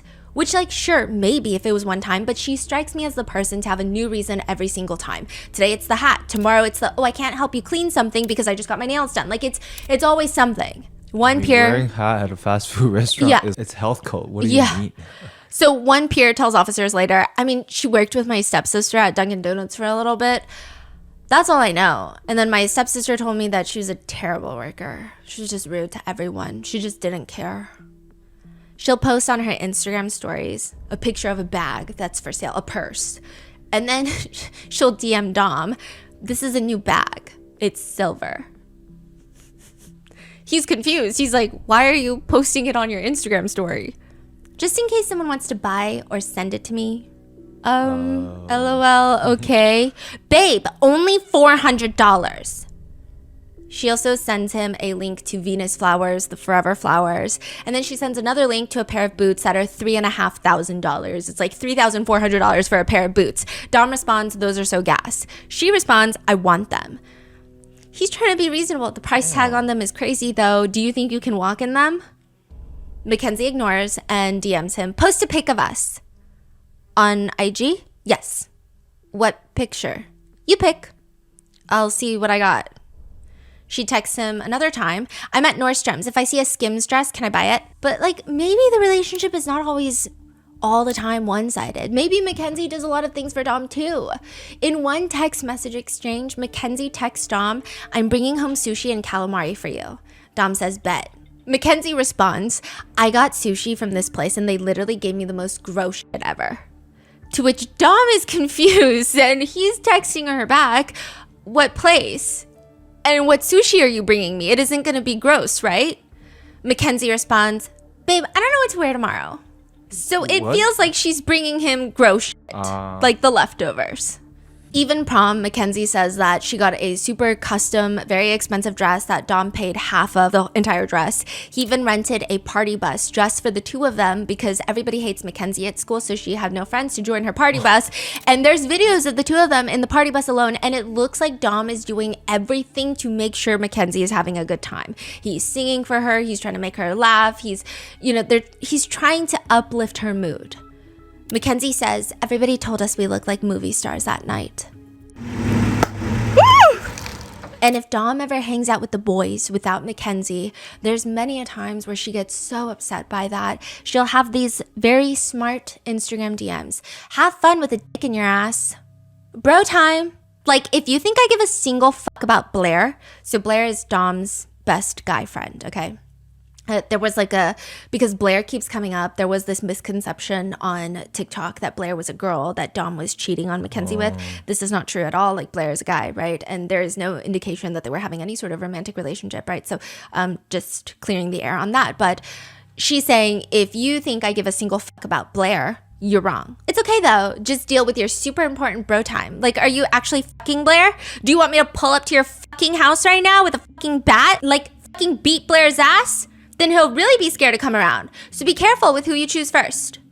Again, there's no indication whatsoever that Dom and Blair are romantically involved. Even though Mackenzie's overreaction of a message almost seems like something is happening, no, she's just upset because he wants to hang out with his best friend. To which Dom tries to calm Mackenzie down. I'm not choosing him first. Mackenzie, ever so calm, ever the voice of reason, responds, because I will fucking kill him. On God. This is all because he makes plans with Blair, but Mackenzie wanted him to cancel those plans because she suddenly decided she wanted to go out to eat with Dom. So Dom reaches a compromise that he doesn't even need to compromise on, but he offers, if you want to go out to eat, we can go in an hour. It's pretty simple. He's like, I'm not just going to cancel on Blair, but like, we can go out to eat in an hour. Mackenzie responds, you're literally pathetic. His dick must be big if you like it that much. I'll just go with someone else who actually wants to be around me and cares about my health. Thanks for literally doing nothing. She's saying health because eating, yeah. Health. But it's like, Yeah. many of Dom's friends have reported that they don't really understand why Dom put up with Mackenzie. They all thought that he could do way better, with one of Dom's friends reporting to the police. One time we were in this candy shop, and this was after they had gotten over arguing and everything like that. And she was like, either buy me something or shut the fuck up. No one's trying to listen to you. He says Dom would always buy her designer, and she would always post on her TikTok as if she bought the designer, and she would call people out for like being broke. Side note, that seems to check out because in an Instagram DM exchange, Mackenzie is arguing with another person and Mackenzie is telling them, mind your business. And they come back responding. And so this doesn't seem like an internet hater. It seems like someone who knows Mackenzie in real life. And they're responding, I'm just saying it isn't your money if you don't earn it yourself. I'm not trying to start shit. I'm just so confused on how you talk shit on people being broke, but you flex money that isn't yours and you didn't earn. For real, not trying to start shit, so you don't even gotta respond. Sorry, I was just confused and then realized you probably would take it the wrong way, so I deleted it. Sorry, LOL. Like, you can't say you're not broke if it's not your money. That's all I'm trying to get, and everyone agrees with me. Like, ask anyone who is real with you and honest will agree with me. And yeah, you're spoiled, and that's fine. Just don't go around calling other bitches broke when you don't even have your own money yourself. Please be more self-aware. And you say you hate fake friends, but every time I've been with you or hear about you, you're talking shit about someone. It's just not a good look. Mackenzie responds something along the lines of like, yeah, go work your Subway shift. Baby, you work at Subway. You're not even close to being in my league. I need you to stop texting me right now. They stop texting her, so she hits them back with, so that comment hit close to home for you, huh? And they respond, what comment, bro? All I'm trying to get at is reality. If you do not earn the money you spend, it's not your money. So don't go around saying you hate broke bitches when in reality, if Dom or your parents left, you would be broke too. You depend on other people for money. And the fact that you say you hate fake friends, but 80% of the stuff that comes out of your mouth is talking shit about someone else. If you don't want fake friends, don't be fake yourself is all I'm trying to get at. Mackenzie never has a moment of self-reflection. Because sometimes, like, you can get into fights, but still have a moment of, like, maybe they're onto something. Maybe I should reflect. But she says, it's okay, babe. I would probably be mad if I was broke, too. And she says, baby girl, I need you to stop texting me. You're actually weirding me out. Like, we aren't friends and haven't been friends since sophomore year. Now stop being worried about my life and go worry about your schedule for Subway next week. She's just kind of a bitch. I don't really know how else to put it. After this whole exchange, it appears Mackenzie goes to rant to another friend about it because she's DMing her friend about, quote unquote, the haters. And the friend responds to her, trying to comfort her. Ugly girls will never understand. If you're pretty, you're never broke. So what if your boyfriend pays for you? If I was her boyfriend, I wouldn't pay for shit because damn, what the fuck is that? Talking about how the way that person looks. Mackenzie continues, literally, and she's trying to like talk shit on me like it's repulsive. Do you know how badly I wanted to say worry about your own weight instead of my pockets? But I didn't want to body shame just in case I'm going to be famous soon and I can't be canceled. Ha ha ha ha ha. That's insane. Yeah. Do you know when this was sent? Like a few months before the crash. Well, she did become famous. Yeah.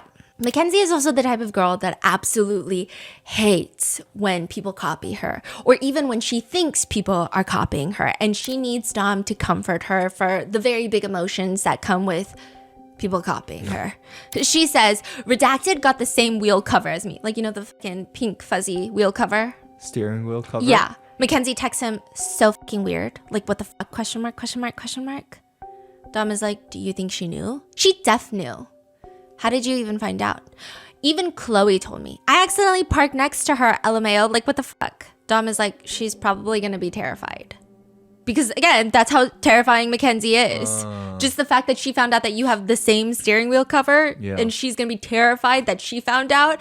At some point, I don't know if it's the same girl or another girl, but Mackenzie is telling Dom that she wants to beat her up, to which he tells her not to get in trouble. That's all he says. He's like, maybe not, because you're going to get in trouble. Don't get in trouble. And she's upset. No, you were actually weird as fuck and do not talk to me. Dom's trying to explain, I just don't want you to get in trouble. He's like the voice of reason. But Mackenzie isn't having it. She feels like Dom worrying about her getting in trouble is, quote, let's not defend a fucking whore. You're actually weird as fuck. And you can go fuck her if you want to defend her, because I don't need nobody. I'm not defending her. It's weird as fuck. I mean, sure, she stalks you. Why are you going overboard on me? I just don't want you to get in trouble, and I don't want you super worked up over that. Like, she's obviously just super salty or jealous of you or something. Anyway, it seems like at this point he's just trying to make her feel better. And she's like, and you obviously got something on your mind with them long pauses. We're just going to break up if I have to fight for you. What? Babe, I have no interest in her. I don't know why the bitch stalks you. Well, you low-key just defended her earlier, so are you sure about that? I didn't defend her. I just didn't think you needed to fight her. A lot of conversations seem to end with Dom being the voice of reason and yet giving up near the end of the conversation because Mackenzie will not see anything from any perspective that is not her own. Mackenzie is, in my opinion, about as agreeable as a fucking nuclear weapon. She starts messaging Dom on Instagram in the midst of a fight. If I fucking call you, you have 3 goddamn seconds to answer unless you're actually busy, which most of the time you're not. She continues to go off on him. You are literally a fucking idiot. You're about to lose the best thing that ever happened to you, and you're never gonna find anything better than some other cracked out bitch who just likes taking dick in her ass. You have until the end of day to actually fucking fix this, and I'm not telling you how. And if you don't fix it, then I'm moving on with my life, and I don't need you to be happy. You have 5 seconds to say yes or no, or I'm blocking you and moving on. 5, 4, 3. She's like sending separate messages. 5, 4. She loves her countdowns. 5, 4, 3, 2. Dom finally responds, let me type, damn. Mackenzie responds in all caps, I don't care. I'm so done with you. Type? Are you slow? Like, goddamn, question mark, question mark, question mark, question mark, question mark, question mark. So slow. It's going to be so hard to come back from this one, especially since you like to lie and fake apologize just to get your way. Literally a little boy. Like, I thought you were a man. Clearly not. Dom is clearly confused. Because, like, he doesn't know what's happening. He's like, because I didn't answer the phone? Like, I feel like you can't believe that I don't have any bad intentions. I fought for you so hard this past year. Are you for real? Like, I know you didn't type that. In the 5 seconds I gave you, like, that's what you say? Are you for real? N-word. You have 2 seconds to send that text. It better be good, slow-ass N-word. Like, holy fuck.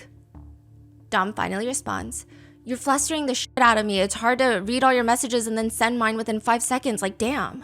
I don't care at all.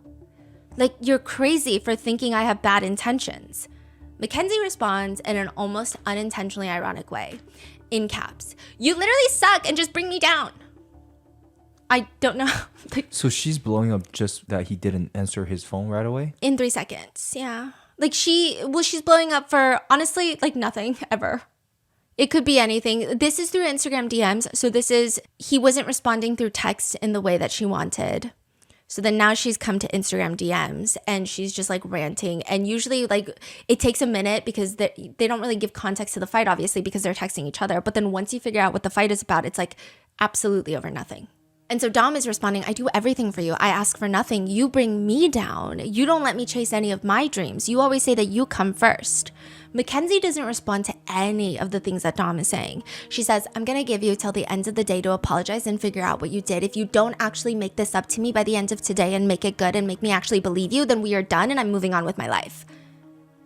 Kenzie, it's not me. I'm sorry, but it's not me anymore. You're doing this. You're making us break up. Yes, I know I'm doing this because I have standards unlike you. Now, this is your last chance because I will move on. If you think you're going to be anything without me, you are a joke. I would answer now. Kenzie, I'm not afraid of any of that anymore. Like, I'm all or nothing. I love you, but I don't have to be with you if you're going to try to do this to me. Once again, she ignores him and writes back, or else you're going to get blocked and I'm going to start texting people. Kenzie, you can be with me or go. Is that your answer? So you're just not going to make this up to me by the end of the night?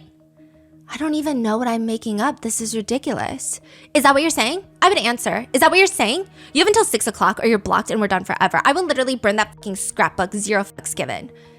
I love you, but I'm not doing this. This is crazy. I don't get it.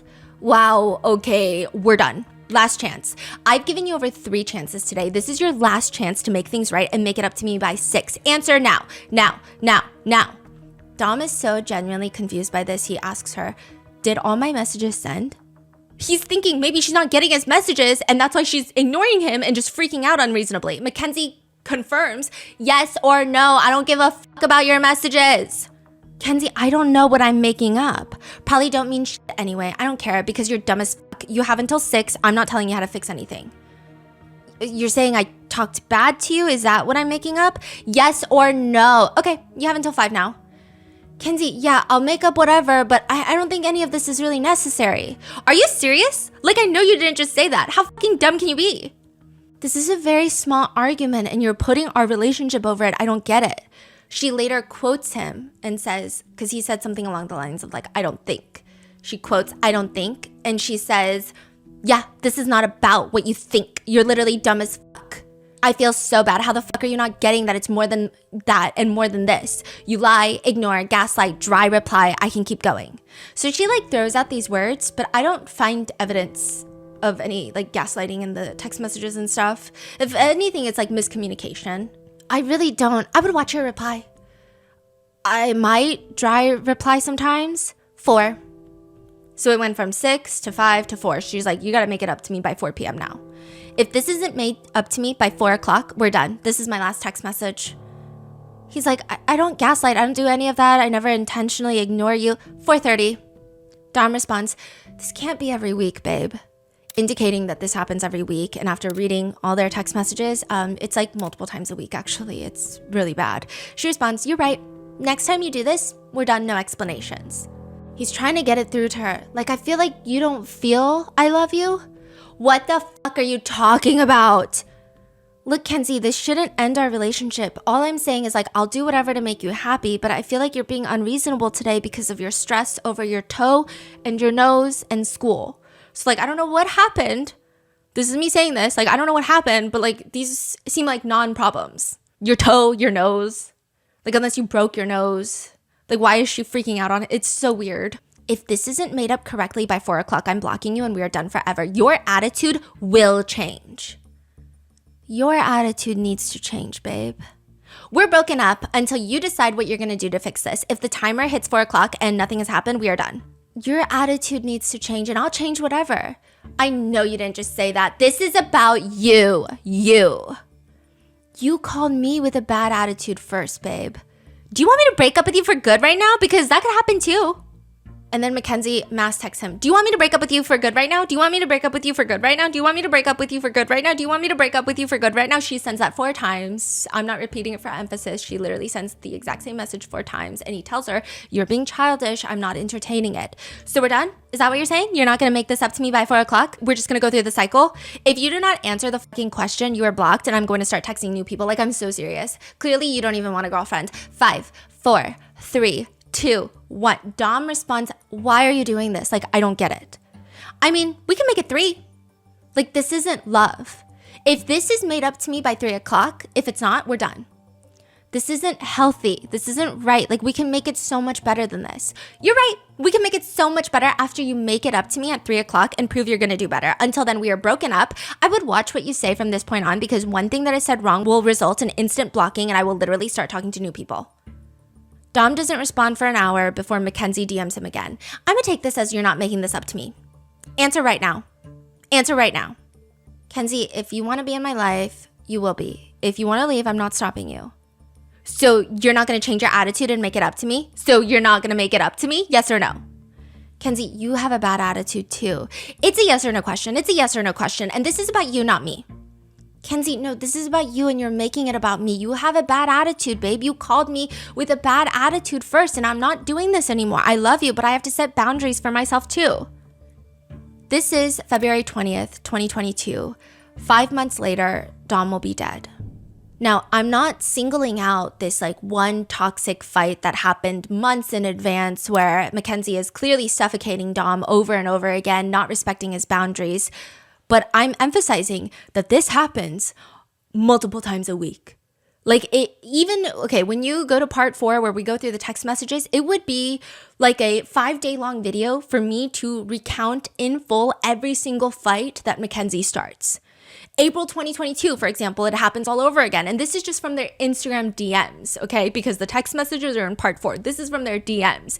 April 2022, it starts all over. Dom resorts to DMing her because she blocked his text from coming in and he's confused. Which, side note, all of this is happening because Dom did not jump at his feet, jump up, enthusiastic about wanting to take Mackenzie to the grocery store.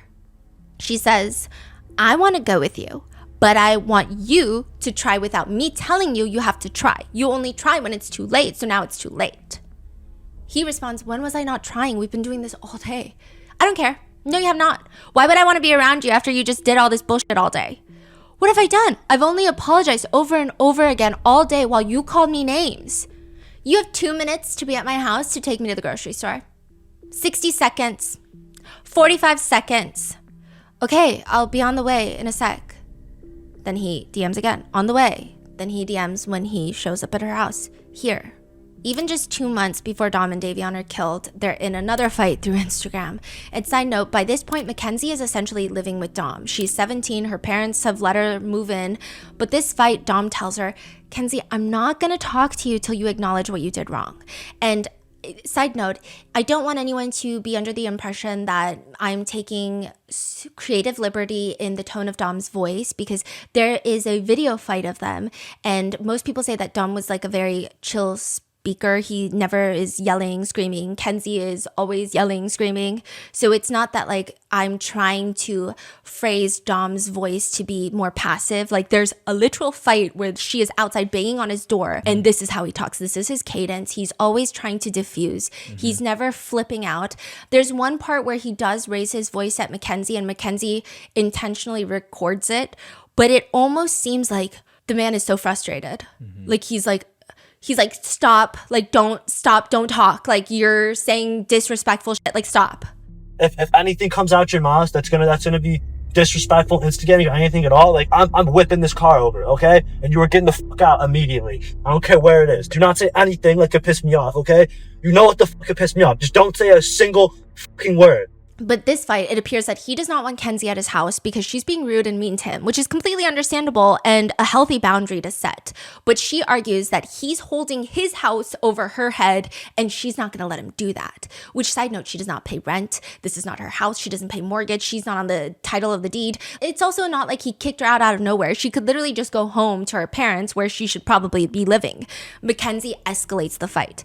I'll come today and take all the shit I got right out of that house. So she's like, Fine, I'm moving out for good. Kenzie, I'm not doing anything. Like, you have been being mean to me and have not stopped since this morning. All you have to do is apologize to me about how you're saying hurtful things. I'm done listening to this bullshit, and I'll talk to you when you're in a better state. And no, Kenzie, I'm not holding anything over your head. I don't want you here if you're acting like this. So you're saying that I'm not allowed to come to the place I sleep at every night? No, Kenzie, I told you that you can talk to me when you say sorry, and coming here is part of it. So you're holding it over my head is what you're saying. If you can't apologize or realize what you did wrong, I don't want you around me.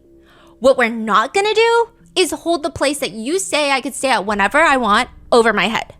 She starts a video chat. He does not pick up. Mackenzie goes off, to which Dom says, Kenzie, I just don't want you to come here and have problems. I'm doing the mature thing and avoiding petty conflict, and if you cared, you would have stopped too. Kenzie does not listen. He's trying to de-escalate. She says, we're not gonna play this game.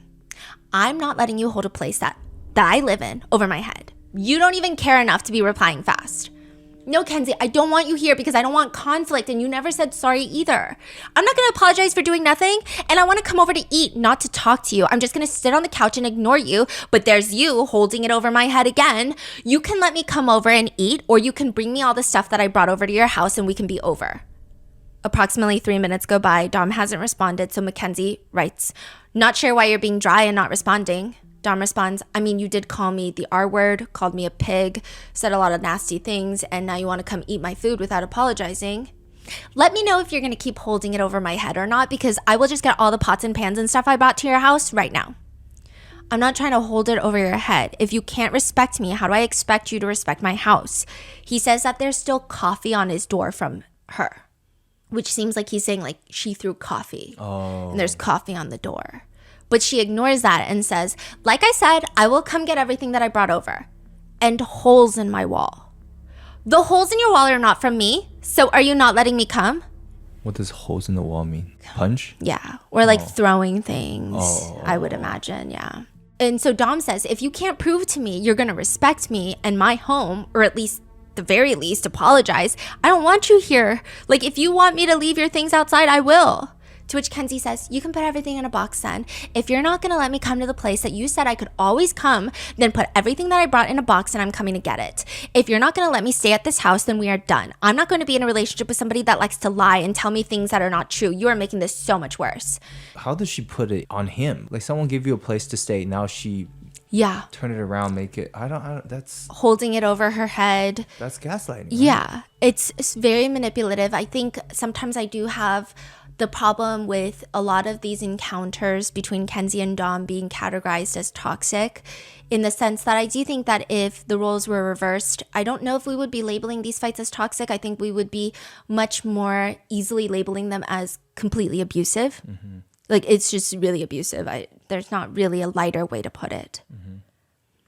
And so Dom responds, Kenzie, you are. Like, all that was needed was a simple apology. You're not making the right decisions or acting normal. So what's it going to be? So are you not going to let me come to the place that you said I could always come? Is that what you're saying? You're treating me like shit. Stop. Asking you questions or treating you bad? What the actual fuck? Like, Dom is like, what the actual fuck? This is your last chance to let me come and eat, or you can put all my stuff in a bin and I'll come get it right now. I would answer right now. She starts a video chat that goes unanswered. She calls again and again and again and again and again, and then she DMs Dom. You just fucked up. Another video chat goes unanswered. You have 3 seconds to answer or I'm coming. Of course you would rather me starve. He keeps telling her she's being toxic, but she keeps calling, typing, I would answer right now. Dom seemingly begs her, quote, stop. You deadass have 20 seconds. This is why I'm not letting you come. You're threatening and shit. Another video chat, then another, then another. She calls 8 times back to back to back to back. He does not respond, and then she tells him, okay, I'm gonna come. He doesn't respond to more video chats. She says, I would answer right now. Like, I really don't want to end this relationship, but you are not a good person. You treat me like fucking shit. I need water and food, and you're not letting me eat. You are starving me. You would rather me starve. I'm so serious when I say answer. Kenzie, stop, please. I'll bring you food and water. So she's at her parents' house. Now, Mackenzie has somehow made this about starving. What do you mean? Like, you're at home. You have fucking food and water. What are you saying? Exactly. So he's like, I don't want to be around you because we're going to get into a fight. But I will bring you food and water because you're accusing me of starving you. Like, I will drive to your house, even though you don't deserve it and you haven't even apologized. I'll bring you food and water. And then I just need some alone time because this situation's only going to escalate. So he's like willing to do all of this and still de-escalate. I mean, again, if the roles were reversed, this is like, frankly, a terrifying relationship dynamic that is just abusive. Dom offers to bring food, water. Kenzie just gets racist instead. She writes to him, "You need to answer right now, N-word. I do not want to be here." So she's talking about she doesn't want to be home at her parents'. What are you not getting? You know that. Which, side note, a lot of people have interpreted that perhaps there was some sort of abuse going on in Mackenzie's house. I really, going through the whole FOIA file, there's no way to definitively say that that's not what's happening, but I don't think so. She genuinely hates her parents for zero reasons. Like, sometimes it'll be, my dad woke me up because he was playing the TV so loud. Is he fucking R-worded? Like, she'll literally be texting Dom that. So where is the parents? How did she become this way? This is crazy. Yeah. And again, like when she is saying in caps, I don't want to be here. I know that a lot of us, maybe from a point of empathy or trying to give people benefit of the doubt or trying to protect people who are 17, it's like, oh, maybe something's going on in the house and she's expressing herself in this really aggressive manner because she just frantically needs to leave. That does not appear to be the case. Like, she genuinely hates her parents because they eat McDonald's. She thinks they're slobs. She doesn't like the fact that her dad plays the TV too loud. He's so dense. Is he slow? Like, she's just, yeah. There's a whole birthday debacle we're going to go into later. She is like so adamant that she wants to go to Florida for her birthday. I'm just going to give you a recap because it's so crazy. She's so adamant that she's going to go to Florida for her birthday. But there's a hurricane coming to Florida because it's Florida. And she's like, yeah, I don't care. I'm just pissed off. She has her entire family and Dom scrambling to figure out where to go next to make Mackenzie happy. And she's like, you guys are going to fucking fix this vacay. And she's like, she's going off on them. And she's like, Dom, you're going to book me a ticket to Cali right now and fix my birthday vacay. And they're all just like trying to make her happy. The parents are too? Yeah. Why? Beats me. I mean, they're just straight enablers. They're so incompetent as parents. If I was the president, if I ran this world, I feel like they could even be criminally liable in my fake universe because, like, how do you raise someone like this? Yeah, it should be a crime to be this bad of a parent. I think it's like worse. It's like similar to neglect. Like, you are neglecting their capabilities of growing up to be a good contributing member of society. It's just so messed up. So then she's just responding like, what are you not getting? You know that. He responds, then stop being toxic. She does not think that these two things are connected. She writes in all caps, I do not want to be here, so you're going to starve me? Is that what you're saying? Stop being toxic and I'll let you come. He finally tells her, I'm done. So she goes off. Then please just break up with me then. If you're going to sit here and let me beg you for food and water, then break up with me because any good man would never do this to his girlfriend. I would answer right now. You're making this so bad for yourself. Kenzie, now you're being toxic. I said I'd bring you food and water, but instead you're trying to make it about bringing all your other stuff. I do not want to be here. Why are you not getting that? You didn't let me apologize on the phone and you didn't apologize sincerely to me. Tom was like, I just need 20 minutes. Just give me 20 minutes and stop being toxic and we can talk again on the phone if you apologize and I can let you come over. But instead you just spam me for the last 20 minutes being toxic as fuck. She says, if you're not going to let me come over here, then I'm going to bring all the stuff that I brought home. It's our house. You always say that. I'm not letting you hold it over my head when I put in the work to the house too. I'm allowed to go over there and eat when all the food that I like is over there. You're holding this over my head. You're still being toxic. I would literally let you come over right now if you would just stop saying all this toxic shit and just leave it alone for a second and let me brush my teeth and then just call you back and apologize. It's all you had to do. You still have to apologize also. I'm not being toxic. I'm telling you what you're doing. Why would I keep bringing pots and pans and stuff for your house over if you're going to hold it over my head and not let me there? Stop. It just doesn't make sense. You expect all this good when you treat me like shit. You're still doing it. You won't stop. Like, what the fuck? And you're still not apologizing. Dom seems frustrated. He just tells her, let me just bring you food. I do not want to be here. Can you not read? And if you still want me to bring other shit, I'll bring it later. Like, she responds, why are you not understanding that I do not want to be here? Then stop being toxic and arguing with me. I'm going to come over or this relationship is going to be over. I'm not letting you do this to me. Just let me cool down. Just let it cool down for 10 minutes and then apologize. You're not going to hold over a house that we built together over my head. What? Yeah, she's acting like she's fucking Martha Stewarting this house. Like she's done nothing. She also, like, she never cleans. She lives like a slob. Everyone has not testified, but they have spoken up about how she's a slob. Dom tells her, like, I'm asking for the bare minimum. Mackenzie responds, and I'm asking for literally 1 peach and water, but you can't even let me come eat. Dom responds in all caps, stop. Why is this making you so mad? I can't ask for food now? So now she's acting like he's like this a threatening, abusive person who's like controlling what she eats. Yeah. I'm about to be done texting you. I told you so many times I will bring you a peach and water. And if you really want, I can bring the rest of the stuff later. But instead you're trying to say I'm holding my house and food over your head when I'm really not. You just can't respect me and can't stop arguing and being toxic. That's why I'm not letting you over.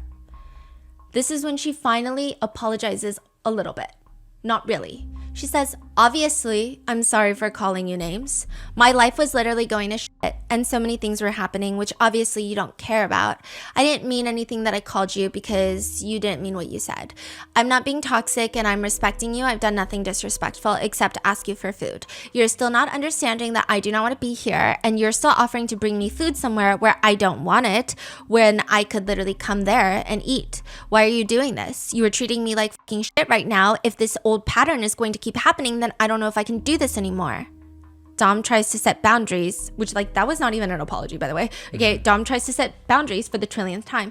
You are being toxic by forcing me to do things. I wasn't forcing you to do anything. You could have just let me come over and all of this would have been chill. Like, I need food and water so bad you don't even care.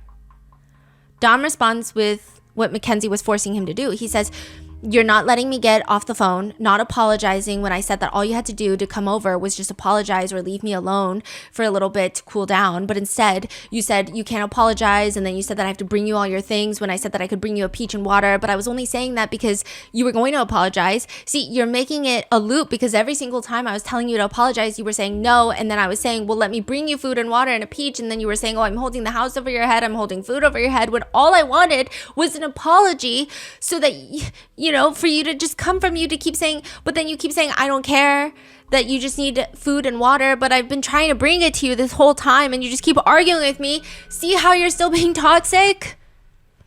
So he's like finally like letting it out, okay? He's like, we're just going in a loop. And I think that's why the message is so confusing, because he's like, I'm living in a loop. I don't even know what's going on. Like, this is what you're forcing me to do. And after all of that, because he's like, all I wanted was an apology. Like, that's the crux of his feeling. He's like, I just want you to apologize for being toxic, which is completely reasonable. Mackenzie responds, did you not read my apology? Like, what the fuck? Like, why are you acting like I didn't apologize when I literally just said? She sends a screenshot of her half-assed apology just 2 seconds ago and then sends it to him. You could have just read that and understood, but I guess not. Dom is so confused. He says, you didn't read anything I said. You apologized for calling me names and then continue to be toxic. So you're not gonna let me come over now when I literally apologized? Dom clearly doesn't feel heard and his boundaries are still being crossed. He writes, quote, you apologize and are still toxic. She flips out. Like, what is going on? Why aren't you letting me come and eat? She keeps doing this until finally he texts her, fine, come eat. Are you sure? Yeah, just don't be toxic. I was never holding anything over your head. I said I'd bring you food and water. I said leave me alone for a sec and apologize, and you could come over too, but you didn't leave me alone. I do appreciate the apology you did make, though. It's not about who's right or wrong. It's about understanding and growth. This is what Dom says, and this is from May 23rd, 2022, just 2 months before Dom is killed. Since Davion is no longer 18 years old, his parents felt that he was ready to be taken off their Life 360 app, which is the app like your parents can track the kids' locations, whether or not they're speeding or they're driving or if they're in the car right now or if they're walking. But instead of just getting rid of the app altogether, Davion instead connects it to his friend group. So he has a tight, close-knit group of friends and they all share each other's Life 360 apps. Really? Wow. I guess it's like, you know, Find My Friends. You just want to make sure everybody's safe. You want to track everybody's locations, make sure that everybody is... I think the idea is very responsible. Now, July 31st, 2022, at 9:43 a.m., Davion's friends are on the Life 360 app and they're confused because they see Davion's location is heading towards the Strongsville police station. But they're like, okay, well, maybe he's just heading in that general direction. It doesn't necessarily mean he's going to the police station, right? Within a few minutes, Davion's location shows that he is inside the Strongsville police station, or at least his phone is. And they're like, this is really odd. Like, why would Davion be at the police station at 10 in the morning? Like, this is so weird. They check his Life 360 history, and they notice there is this weird incident that happened at 5:30 a.m. At 5:30 a.m., they get an alert, and it shows Davion's phone location heading down Progress Drive. Progress Drive is technically officially called Progress Drive Business Park, because it's basically a commercial road. I don't even know if commercial is the right word. It's more so industrial. So you drive down Progress, and it's just a ton of these light industrial warehouses. I feel like you've all seen those like business parks where you've got the flex office spaces, and then you've got the warehouses. You see lots of big trucks driving through that road. It's not massive Amazon level warehouses, but it's also not corporate in the sense of like, oh, this is our corporate location where we invite clients over. Like, you're going to see a lot of manufacturing companies, pipeline businesses, plumbing businesses have, locations down here, like ICI Metals, Rafter Equipment Corporation, Pipeline Development Company. Like, they all have buildings along Progress Drive. It's just warehouses and their parking lots. There's no residential homes, no shops that you can stop in and grab a coffee, no pedestrians. It's just an industrial road. Why would Davion be there at 5:35 in the morning? With an alert on Life 360 showing high speed alert with the top speed at 90 miles per hour. And the Life 360 app shows that Davion's location is stopped for a point in time at one of the warehouse buildings, specifically the Pipeline Development Company. It almost looks like he's gone into the building with his phone. Why would Davion be in this random warehouse building at 5:35 a.m.? And now a few hours later, he's just heading to the Strongsville police station? Davion's friends are really confused. They're trying to in real time piece together what's going on, because they're like, what's happening? 6:15 a.m., a 911 call is made. Southwest Dispatch. Yes. Are you familiar where Progress coincides with Albion Road there in Strongsville? There's a car that's smashed up against the building. They ran the curb. I can see they smashed the sign and hit the building.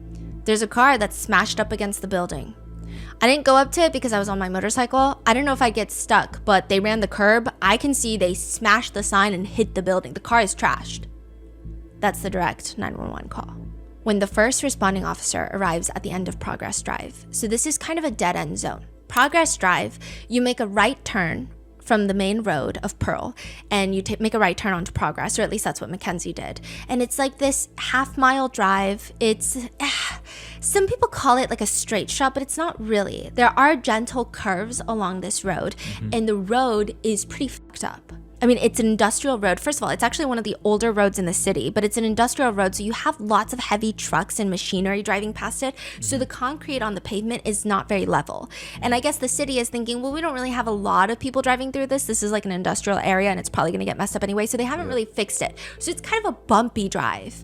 It's not a drive where you can just kind of wing it. It's like you'd want to have good control over your car. Yeah. Now, at the very end of Progress Drive, there is like a dead end. So you keep driving down Progress, and then you're going to see grass, a sign for the pipeline company, and then the red brick building. Yeah. When you get there on the road, you can make a right or a left. So it's a T intersection. Oh, I see. But you cannot keep going straight because that's where the red brick building is. But that is what Mackenzie's black Toyota has done. It has gone straight, essentially flying through the building sign, through the grass, and jamming the car straight into the corner of this warehouse building. The car looks obliterated. You can hear the officer, the first responding officer through the body cam, starting to freak out, and he's going straight into work. He is booking it to the car as quickly as he can. He's panting. And as he's running through the grass, you see that there's just massive chunks of this car and debris scattered all around. The car accident looks, the car crash looks less like a car crash. I say accident because he doesn't know what's going on. So to him, like, he's responding to a car accident. It looks like a bomb went off. The car looks like it exploded. The only way to convey the extent of the car's state through words is it looks like the front passenger side of the car had been run through a hydraulic press. It's just like smashed, disintegrated. The officer radios in for backup. Radio, there's a car split in two. Radio, there's an occupant inside. This car's split in two. Radio, there's an occupant inside. So he notices the driver first because naturally that's the first place you look for an occupant. Send us some squad now. We gotta bust the window out. Send us some more units. This is not a fresh accident either. She's been here for a while. He sees initially just one person in the car. Then he radios again. We got at least 2 occupants in here, no one's moving. Oh my god, times 3. Radio, 3 occupants, no one's conscious, no one's breathing, and they start freaking out. Radio, we got at least 2 occupants in here, no one's moving. Oh my god, times 3, guys. Radio, 3 occupants. No one's conscious. No one's breathing. Who can hear my voice? There's banging, he's like screaming, who can hear my voice? Radio, we're gonna need full extraction, all 3. And he's saying like, holy shit, this is bad, guys. They're all pretty young. Now, upon first glance, the front passenger side where Dom was sitting has a lot of the impact. There's a video of the car, and the video is taken after the car is taken to a separate lot. And the front of the car, I was almost confused, like, am I being shown the wrong car? Like, are they gonna move to show me the black Toyota? Because the front of the car looks white. Because it's not like it's a half paint job. It's the front of the car had been disintegrated where all you can see is metal. That's it. The officer doesn't have anything hard to smash open the windows. Like, multiple units arrive and they're just like they're even thinking like, do we use our gun? Like, we need to get in here. Sarge, we're good to try to get her out? Oh, dude, I don't know if we can. They can't get the window open. Eventually, they jam it open.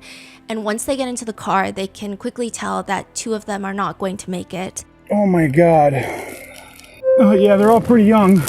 We got 2 that are gone. I have a 17-year-old female, Mackenzie. Okay, that might be the driver. I know that there is speculations, theories online that Davion was alive at the time of the unit's arrival. It seems like that is not accurate. By all accounts, Dom and Davion were confirmed DOA, dead on arrival, by the officers. First responding officer later says in a less panicked and more somber tone, like, we got 2 that are gone. Jesus Christ, like, this is probably the worst I've ever seen. I know. Jesus Christ. This is the worst I've ever seen. He's trying to explain to the new officers that are showing up, like, it's like a nightmare. I ran up. I go, this is bad. I ran up. I saw 1. I called her in. I looked in the back. There's 2. I call it in. And then you see 3 and you're like, Jesus, and no one's fucking moving. At some point, the officers find an ID and realize that the individual in the backseat is Davion. And I don't know how this officer knows. Maybe he has a kid the same age, or maybe he's just very involved in high school sports, but he says he's a fucking Strongsville football player. And so they mention that he's a running back, and the officer walks to the back seat of the car and taps on the metal and says, rest in peace, buddy. All right, this is going to be another issue with notifications. That kid lives in Kelsey Lane in Strongsville. Yeah, he's a Strongsville football player. Rest in peace, buddy. The first responders, they arrive and they inform the other officers at the scene, contacted the coroner, they're on their way out. And just to add to the chaos, there's wind and debris being thrown about because a life flight has landed to take the only person that has a pulse into this flying ER to the hospital. Now, the day after the crash, police are knocking on the door to the hospital room with the only survivor, and that is Mackenzie Shirilla. She has 3 broken ribs, a lacerated liver, kidney, damaged arteries, a broken femur above the knee. Her legs and arms are in casts. She has a neck brace on. She does objectively look messed up, but she's alive. She's the only one from the car that is alive. And by this point, her parents have told her, they say that they told her that her boyfriend Dom and Davion had been killed. Mackenzie's parents say that after getting out of surgery in the middle of the night, Mackenzie asked, where's Dom? They didn't really think that there was a way to calm her down, so they tell her, and she's just screaming, it's not him, it's not him. Then she asks about Davion, and they say that she learns that he didn't make it, and she was just sobbing, oh God, oh God. But the officers aren't really interested in any of that. They want to know what the hell happened in that car, because it doesn't make any sense. They were able to pull CCTV camera footage from a nearby warehouse that shows the black Toyota that Mackenzie is driving. There's sound to the CCTV, and it sounds like a missile, and you hear the crash.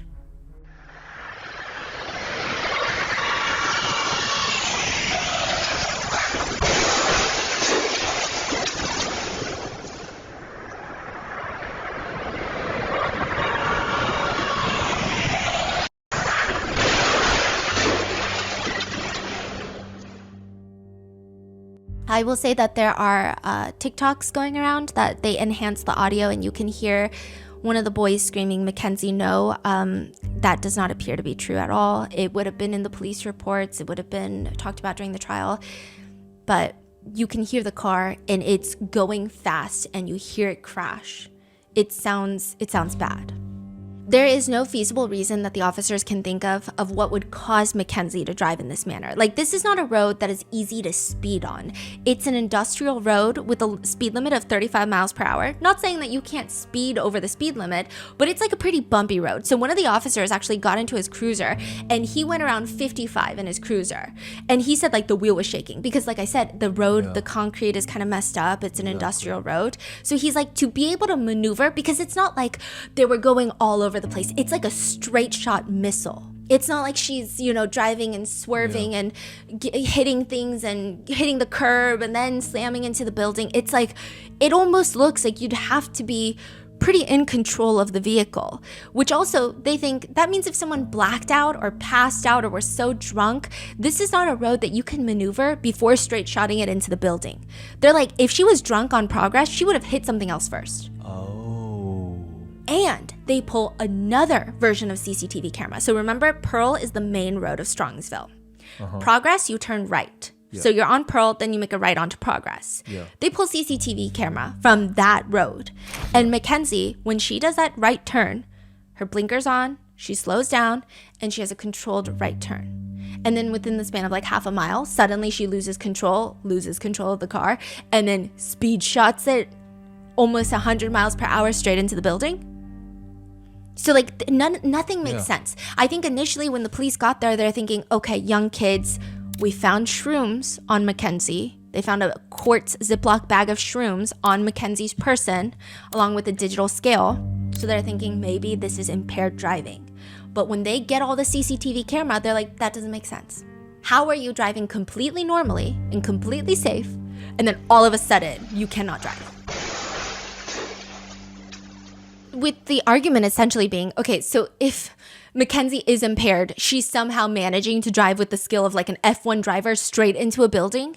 So the police believe that rules out the fact that she could be impaired. Though they do a toxicology report or test just to make sure. More on that in a second, but later, Mackenzie and her parents, as well as her defense attorney, will argue that Mackenzie was impaired, just not by drugs, not by anything that's going to show up in the toxicology. They argue that Mackenzie was diagnosed with POTS, which can cause someone to faint. I will note that not everyone diagnosed with POTS faints.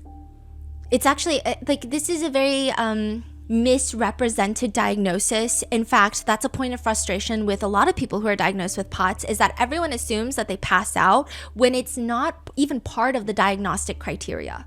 Diagnostic criteria typically rest entirely on heart rate response, not fainting. Fainting, however, is a possible symptom, but not everyone with POTS faints. In fact, it's considered kind of like a rare event. It's been described as a disorder where it just feels like you're going to faint. And you might faint. It is, life altering, but it's not like, oh, everyone with POTS is fainting all the time and like they shouldn't be behind the wheel. Like, it's not this like, oh my gosh, so scary, you're gonna die, and like everyone, you can't be behind a car. The hallmark for POTS is more so a heart rate increase of at least 30 beats per minute in adults within the first 10 minutes of standing up, or a head up tilt. It's very much based on standing up. That's like a huge thing with POTS. It's okay. So a lot of it is centered around when someone without POTS, I guess like if you and I were not diagnosed with POTS, we stand up. Gravity pulls 10 to 15% of blood into the stomach and the legs. The body will compensate by tightening the blood vessels and modestly adjusting the heart rate. For people with POTS, the blood vessels will not tighten. So blood, pools below the heart, and in an attempt to overcorrect, because the body doesn't really, they're like, whoa, what's going on? Then the body will flood their system with norepinephrine and epinephrine. So the heart is just getting epinephrine and norepinephrine and doesn't really know why. So naturally it causes the heart rate to shoot up abnormally. So, that's like they might get lightheaded, dizziness, more so Yeah. than just like, oh, I'm a little dizzy, right? POTS is a life-altering diagnosis, and I'm not trying to say like, oh, this is not serious, but it's not considered life-threatening. There are no deaths attributed directly to POTS.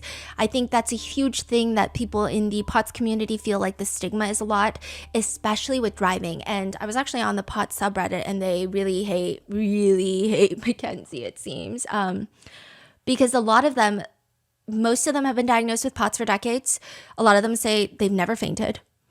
And it was like very annoying because when people find out they have POTS, it's always like, how can you dare drive? Like there's so many misconceptions about POTS, and it's just they feel it's not true. So that's not to say that people with POTS don't faint. They absolutely can and do, and it can be life-altering when they faint, because typically the biggest practical danger of POTS is injury from fainting. So like you faint, you fall, and you hit your head. Now, it does appear that the general public does just think it's a fainting disease, which doesn't seem to be the case at all. But it's also a condition where you could have been diagnosed, gone years without fainting, and then you suddenly faint. It is entirely possible. Does that mean that that's what happened in this case? Most people don't think so, for a lot of reasons that we're going to dive deeper in a separate episode, but I'm just going to give you a little bit right now. So interestingly enough, a lot of people with POTS thinks that this whole thing is ridiculous, okay? Even the way that Mackenzie's mom talks about POTS in court later during Mackenzie's trial, she calls POTS a blood pressure condition, which inherently is not true.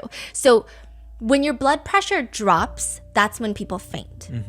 Fainting can be a symptom for some people with POTS, but the condition itself is not a blood pressure condition. It's like more a heart rate condition. So it's just like people are like, how can you say that your daughter is diagnosed with POTS and that's what caused this fatal crash, but you sound so uneducated about POTS? Like if this was truly a condition that was life-altering enough for Mackenzie to get diagnosed with it, and then later, according to them, get into a fatal car accident, killing 2 people in the car because of POTS, you would think her mother would know a bit about POTS.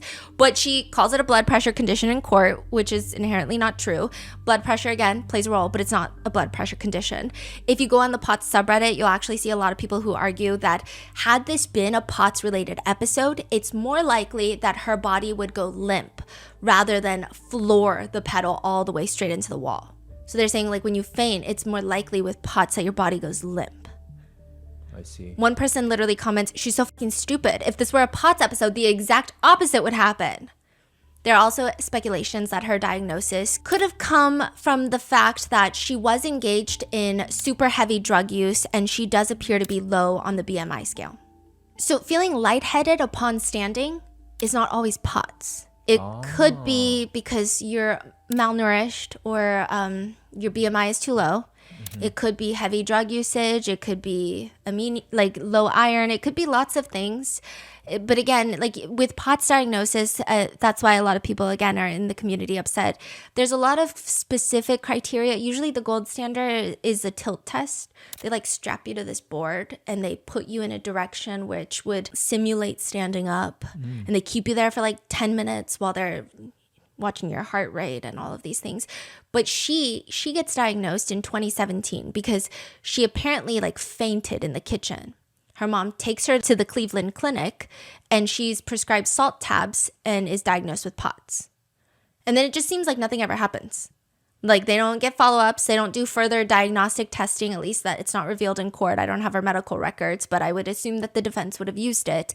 In fact, I also think it's weird that the defense, if they really were trying to argue this whole POTS thing, why don't you just strap her up to the tilt test board? Why don't you like definitively prove? Because Natalie Shirilla didn't even know the diagnosing physician. She's like, I don't even know what doctor it was. Like there was no upkeep in this POTS diagnosis. There was nothing. And then also it's the fact that people were saying, okay, so she fainted once in the kitchen, and this is not to comment on people's weights, but she does seem probably very low on the BMI scale to the point where some doctors may be alarmed. That could cause lightheadedness, that could cause fainting. She is engaging in heavy drug use. It could be a wide variety of reasons. And her mom gets her diagnosed with POTS, right? So it's just like... And if that were all true, if this is the case, Mackenzie faints in the kitchen, her mom gets her diagnosed with POTS, and her mom still let her have a car while smoking weed, with POTS that would be a huge problem, because not because people with POTS cannot drive, because they absolutely can, and just as safely as any other law-abiding citizen without POTS. But Mackenzie is 17. Her mom says she's fainting in the kitchen. Her parents know she partakes in an ungodly amount of smoking weed. And she's trying to make the plant go extinct. That's how much she's trying to smoke weed. And she likes to drive while high on weed. I would imagine that's a huge problem if you're letting your daughter do that. And another thing is, if the gibberish speak, the carny speak in the hospital room is to be believed, the fact that she was speaking in what her dad, describes to be carny, allegedly saying, can we just tell them that I had a seizure? Seizures and POTS are not even the same thing. These are entirely different things. Seizures and fainting due to POTS are not the same. We can't just fucking make pasta and see what sticks to the wall. A lot of comments on the POTS subreddit are along the lines of genuinely made me so mad. I feel like her claims are just adding to the misconceptions about POTS. How in the world would a POTS episode make you push harder on the gas? Such absolutely bullshit, and I'm glad she's in jail. Another one reads, amazing how fainting and losing consciousness can perfectly keep the car steered and accelerated. For sure. Another says, my jaw hit the floor when she said it was a medical event due to POTS. Only people with POTS would know that's not how it works. People have also noted that during the trial, during high-stress situations with likely dehydration and other things playing into the mix, she never asked for a break because she felt like she was fainting, which is reasonable and expected for someone with POTS. So because your heart rate goes up when you're stressed and high cortisol, and she's sitting in the courtroom on trial, she's probably not drinking a ton of water, dehydration, and she never asked the judge for a moment because feels faint and lightheaded. There's lots of moments where she's standing, sitting, judge walks in, she stands. There's not suddenly nothing matters. You only had POTS in that 2 minutes in the car. They also argue that medical records after she's life-flighted don't match someone with POTS, that after being pulled out of that car with all the other factors, her blood pressure was qualitatively described as elevated when she's pulled from the crash. Now, I will say they are pulled from the crash way later from the actual accident, but some people have argued POTS would cause, if you fainted, it would be low blood pressure, not high blood pressure, but she had elevated blood pressure. She also had a normal heart rate and ECG showing normal electrical heart function, which probably wouldn't happen, they think, in a POTS episode within even an hour. POTS episode, all of that physical trauma, and then your heart rate is normal. They just don't think that makes sense. And also, when they extract her from the car, it's a posterior condition, so she's being moved. So that would mean if she does have POTS, her heart rate should go up because she's going from sitting to probably at least some form of she's moving. Now, it's interesting to note that her defense did not bring an expert to testify about Mackenzie's POTS and how she could have fainted while operating the vehicle. Some people believe it was a genuine accident, and people who believe it was not have mixed reasonings as to why the defense did not bring in an expert during the trial. We're going to get into it in a second. I feel like I'm getting ahead of myself, but we're going to cover it thoroughly later. So the first theory that police had was that Mackenzie was high and impaired while driving, but it just doesn't make sense with all the CCTV footage they're getting. Very early on, Mackenzie's mom is saying things like, oh, she has POTS, in the hospital. So she's like, oh, maybe it was the POTS, right? And the police are like, well, that doesn't seem to be the case either. We don't really think that's what happened either. So the police get the black box data from the vehicle, and according to the reports, it reads, the Toyota averaged approximately 80.51 miles per hour in the final second leading up to the collision as it traveled off the roadway. So it struck the commercial sign and then the eastern side of the building. The black box shows that 5 seconds before impact, the Toyota was 100% acceleration, meaning the gas pedal was pressed all the way down. You could not press on the gas further, fully depressed. You cannot press down further. This is very pertinent. And at no point in the 5 seconds was the brake pedal ever pressed. This is the single most consequential data point in this case. I will say there is a change in the engine throttle before impact.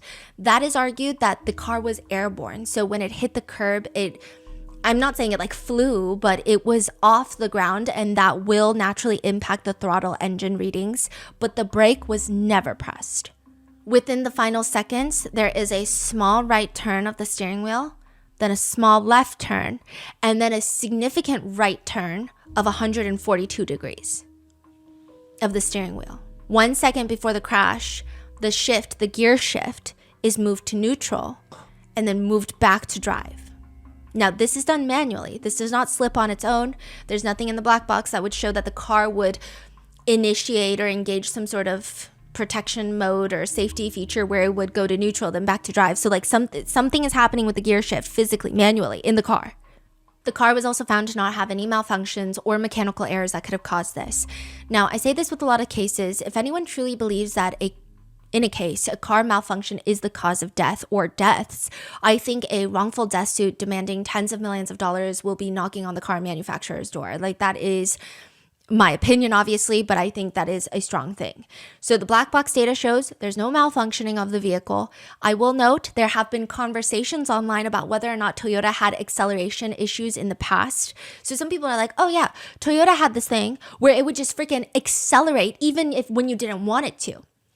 Which makes it sound like Toyotas would just go 100 miles per hour out of the blue, leaving the driver and occupants trapped in a deadly rocket. That's okay. This was a whole thing back in 2009. Formal investigations were held into Toyota's what they called the acceleration problem. The Department of Transportation, so there were multiple calls coming in saying like, oh, the Toyota won't brake. Like, I don't know what to do. I'm stepping on the brake, but it's accelerating. Like, help me. Like, people are freaking out. The Department of Transportation actually found that the acceleration from Toyotas, the unintentional accelerations from Toyotas, was mainly from floor mats getting stuck onto the gas pedal. Yeah.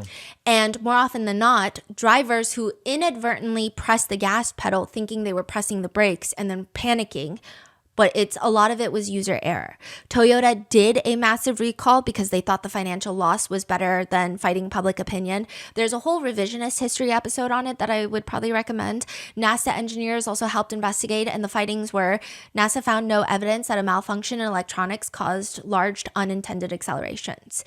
But this entire piece of Toyota history does not go without its own complications. Lots of people have their own opinions about what happened in the past.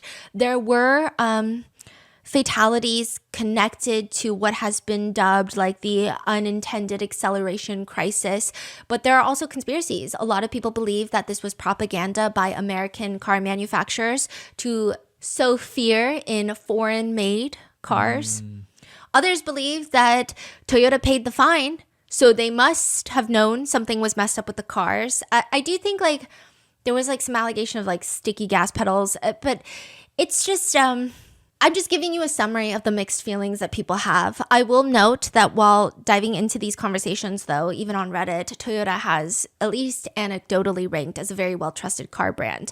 And the argument goes on and on about, is this real history? Because it seems like most people, they were like, oh, no, Toyota did something bad. And then everyone in the comments is like, actually, you're wrong. So this is actually what happened. And then the findings are here. But then some people are saying, well, there's this 200-page court document where Toyota paid a fine. And it's not a rabbit hole that I felt was pertinent enough to go down. But it's just, there's no way that that's what happened in Mackenzie's car, especially because, and the only reason I'm bringing this up is because her vehicle most likely had a brake override system, which is BOS. Toyota started installing these preemptively after 2009 because of this whole like unintended acceleration crisis. So essentially, if you feel like your car is accelerating unintendedly, let's say your gas pedal is stuck. If you hit the brakes, it'll neutral out the acceleration. It'll engage a safety feature.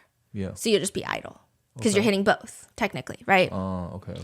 But I mean, that was never engaged because Mackenzie never hit the brake. But people are saying, like, if this was one of those unintended accelerations, right, she would have hit the brake. And there's a safety feature that would have been triggered and it would have stopped the car.